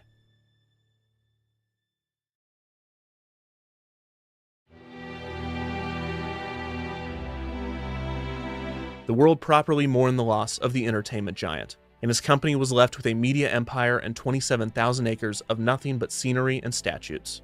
Davis approached Roy after Walt's passing, bringing with him the most recent plans for Walt's experimental city. After Davis presented Walt's final project, Roy simply said, quote, "Marvin, Walt's dead. He need not say anything more. Walt Disney Productions would not build a city, especially not without Walt Disney." Roy instead invested all of the resources into bringing part of his brother's dream to reality, the theme park and resort area. Roy presented the Epcot film for the first time on February 2nd, 1967, to a group of officials in Winter Park, Florida.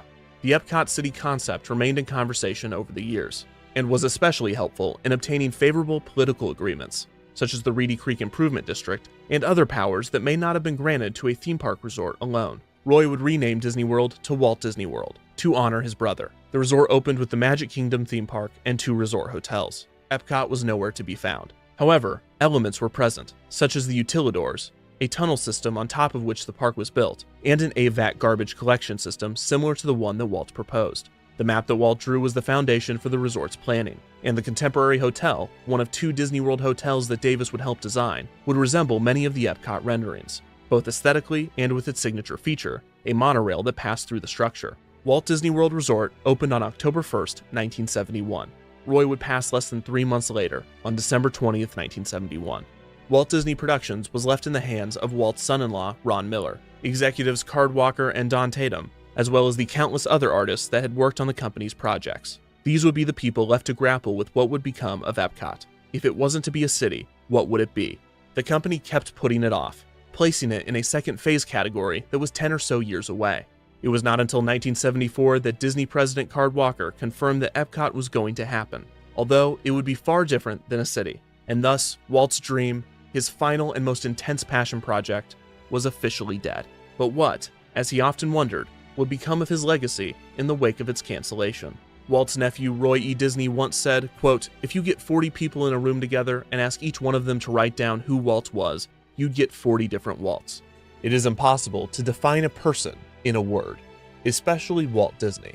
Walt was a simple man, and at the same time, he was a very complicated one.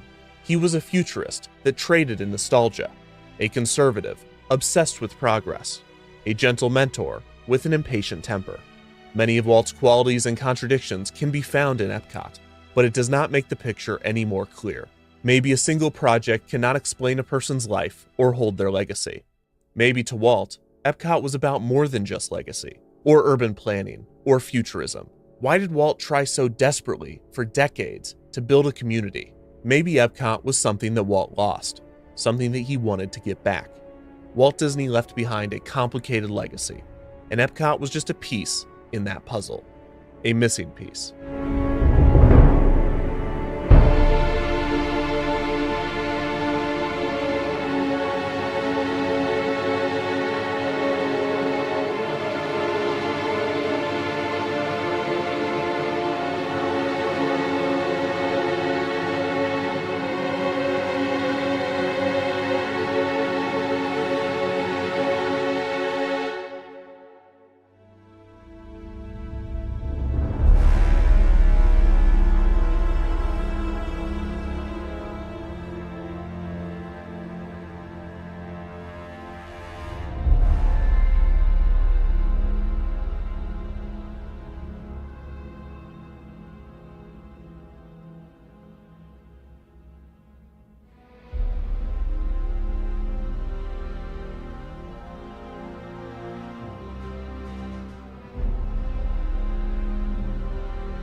Pure Leaf is crafted in a variety of flavors that'll make you say, ah. Enjoy juicy peach, zesty lemon, or ripe raspberry without any artificial flavors. Pure Leaf iced tea, real variety, real brewed.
Fuck you, Super Silver Haze, motherfucking bitch! Fuck you, bitch!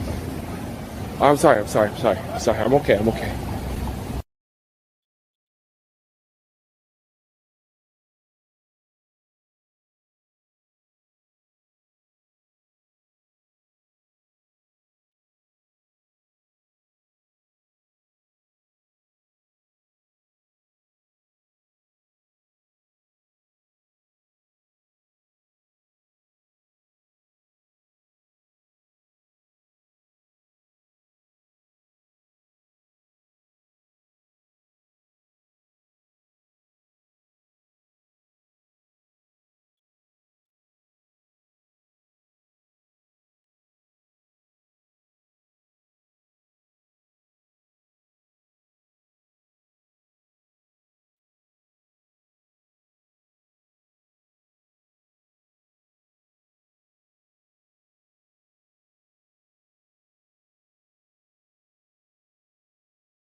YTTV.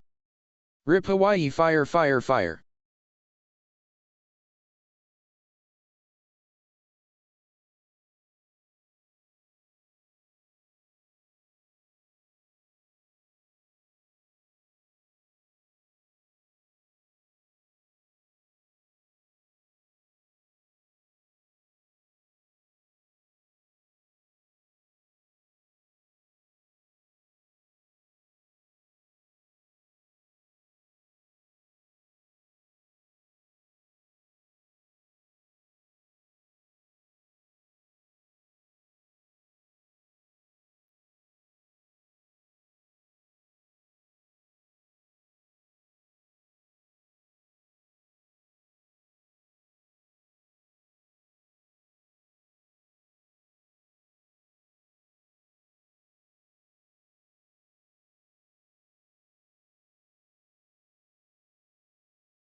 I'm just here to entertain you. Welcome to my And if that channel. triggers you, well, then you're a pussy. Jesus, look at him. Fast boy Craig. AIDS Toodles.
Fuck you, Super Silver Haze, motherfucking bitch! Fuck you, bitch! I'm sorry. I'm okay.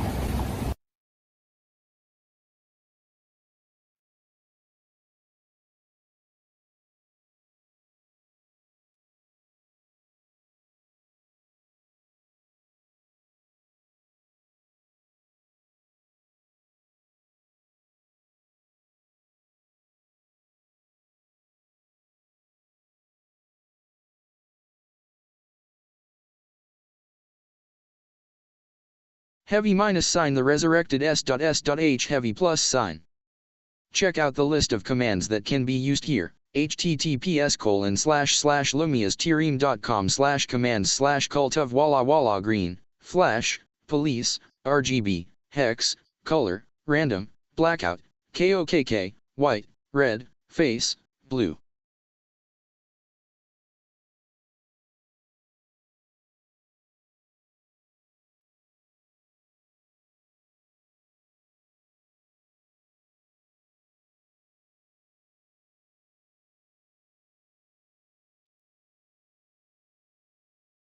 Heavy minus sign the resurrected S.S.H heavy plus sign. YTTV changed the lights to flash, please wait.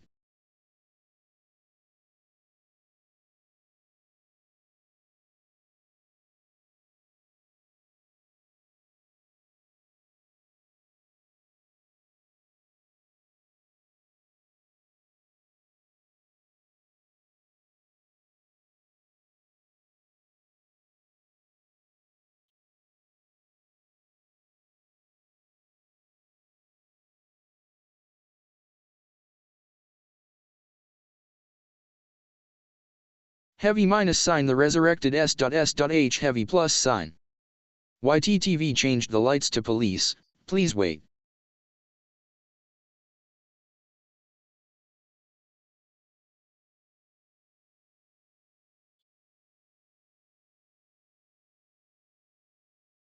YTTV.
Lazy cheetah. Person turquoise waving.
Lazy cheetah. Come chill in mine S.S.H if you want.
Poverty entertainment face without mouth fog.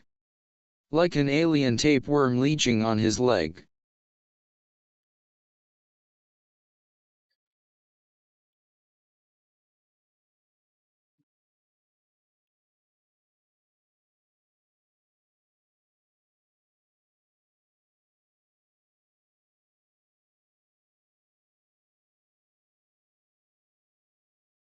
Fuck you, Super Silver Haze, motherfucking bitch! Fuck you, bitch! I'm sorry. I'm okay.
Oh,